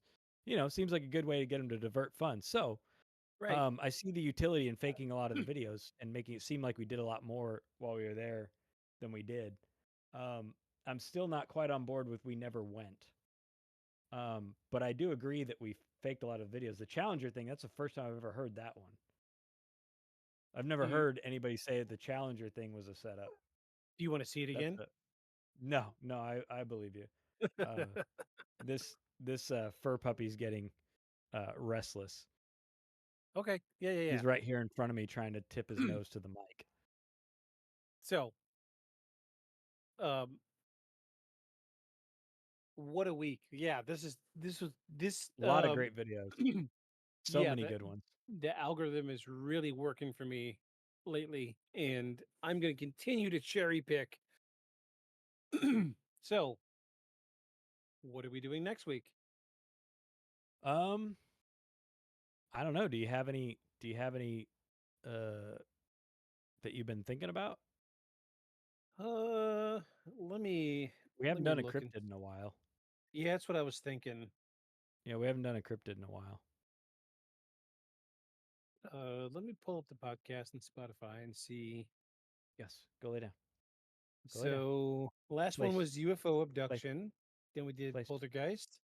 Then another poltergeist, mermaids, rapid fire. So yeah, we're due for a cryptid. Our last cryptid was mermaids. Yeah, but it ended up being bogus. How do you feel about maybe covering something a little off the beaten path, but it would make it for a good episode? I'm good with Nazca whatever. lines. Oh yeah. Let's do that. We can Okay. do that. Yeah, let's do that. Yeah, let's do Nazca lines next week. Yeah, let's do that. And we'll have tons and tons of photo evidence, and we'll dig as deep as I can within a week to see what we can come up with. But yeah, I think that's right on par with.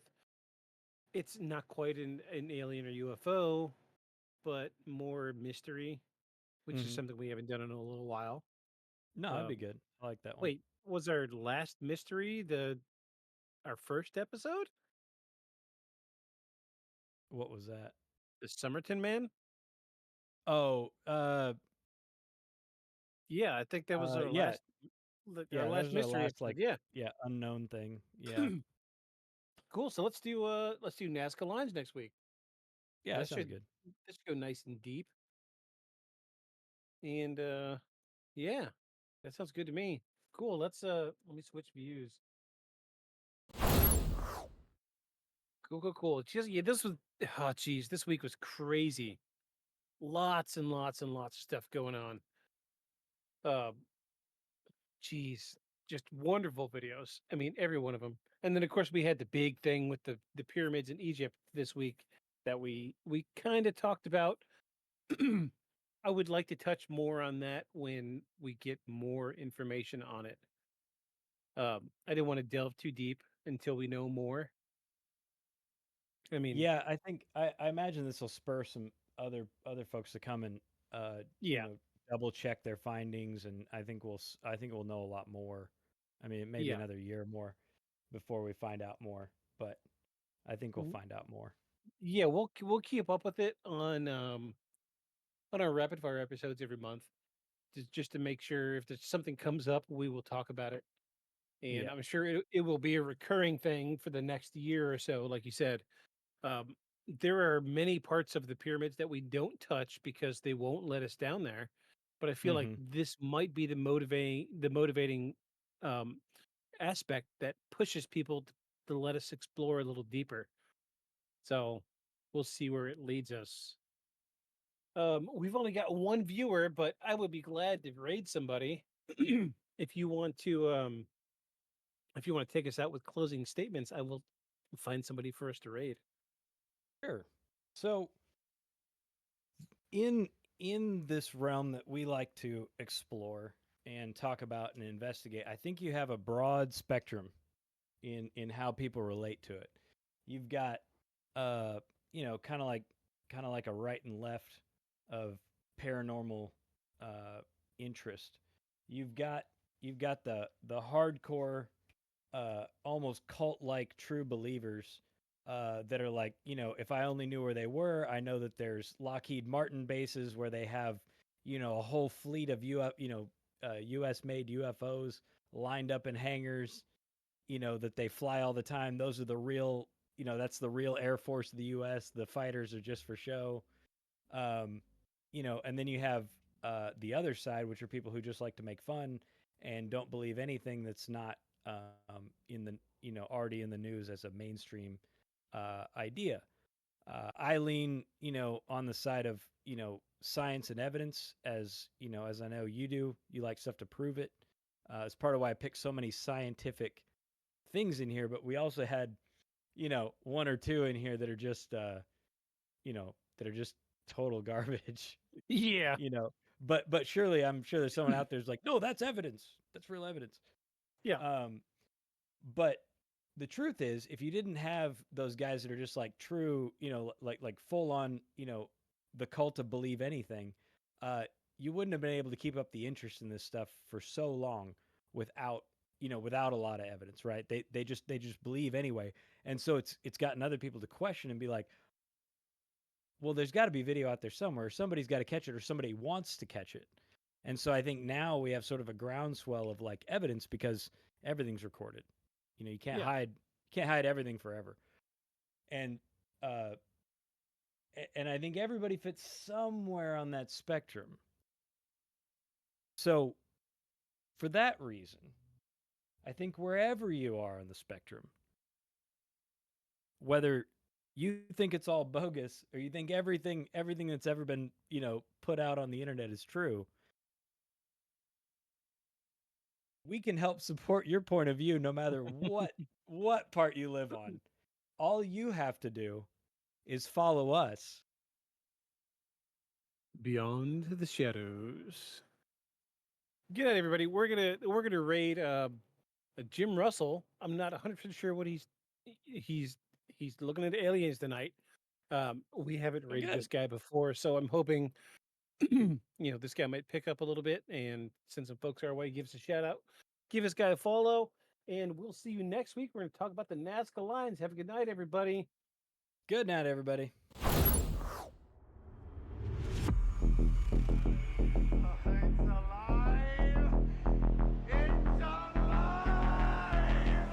Creature like that, how would it ever die? And this monster starts running right at me. Annihilated by nuclear bombs. Beast is not dead. I put 4 bullets into him. Oh, you're crazy. But I saw that monster too. All I want is for someone to believe me. Contaminated. Face. Horrible. Look like it would scare you to death. All right, let's get to work.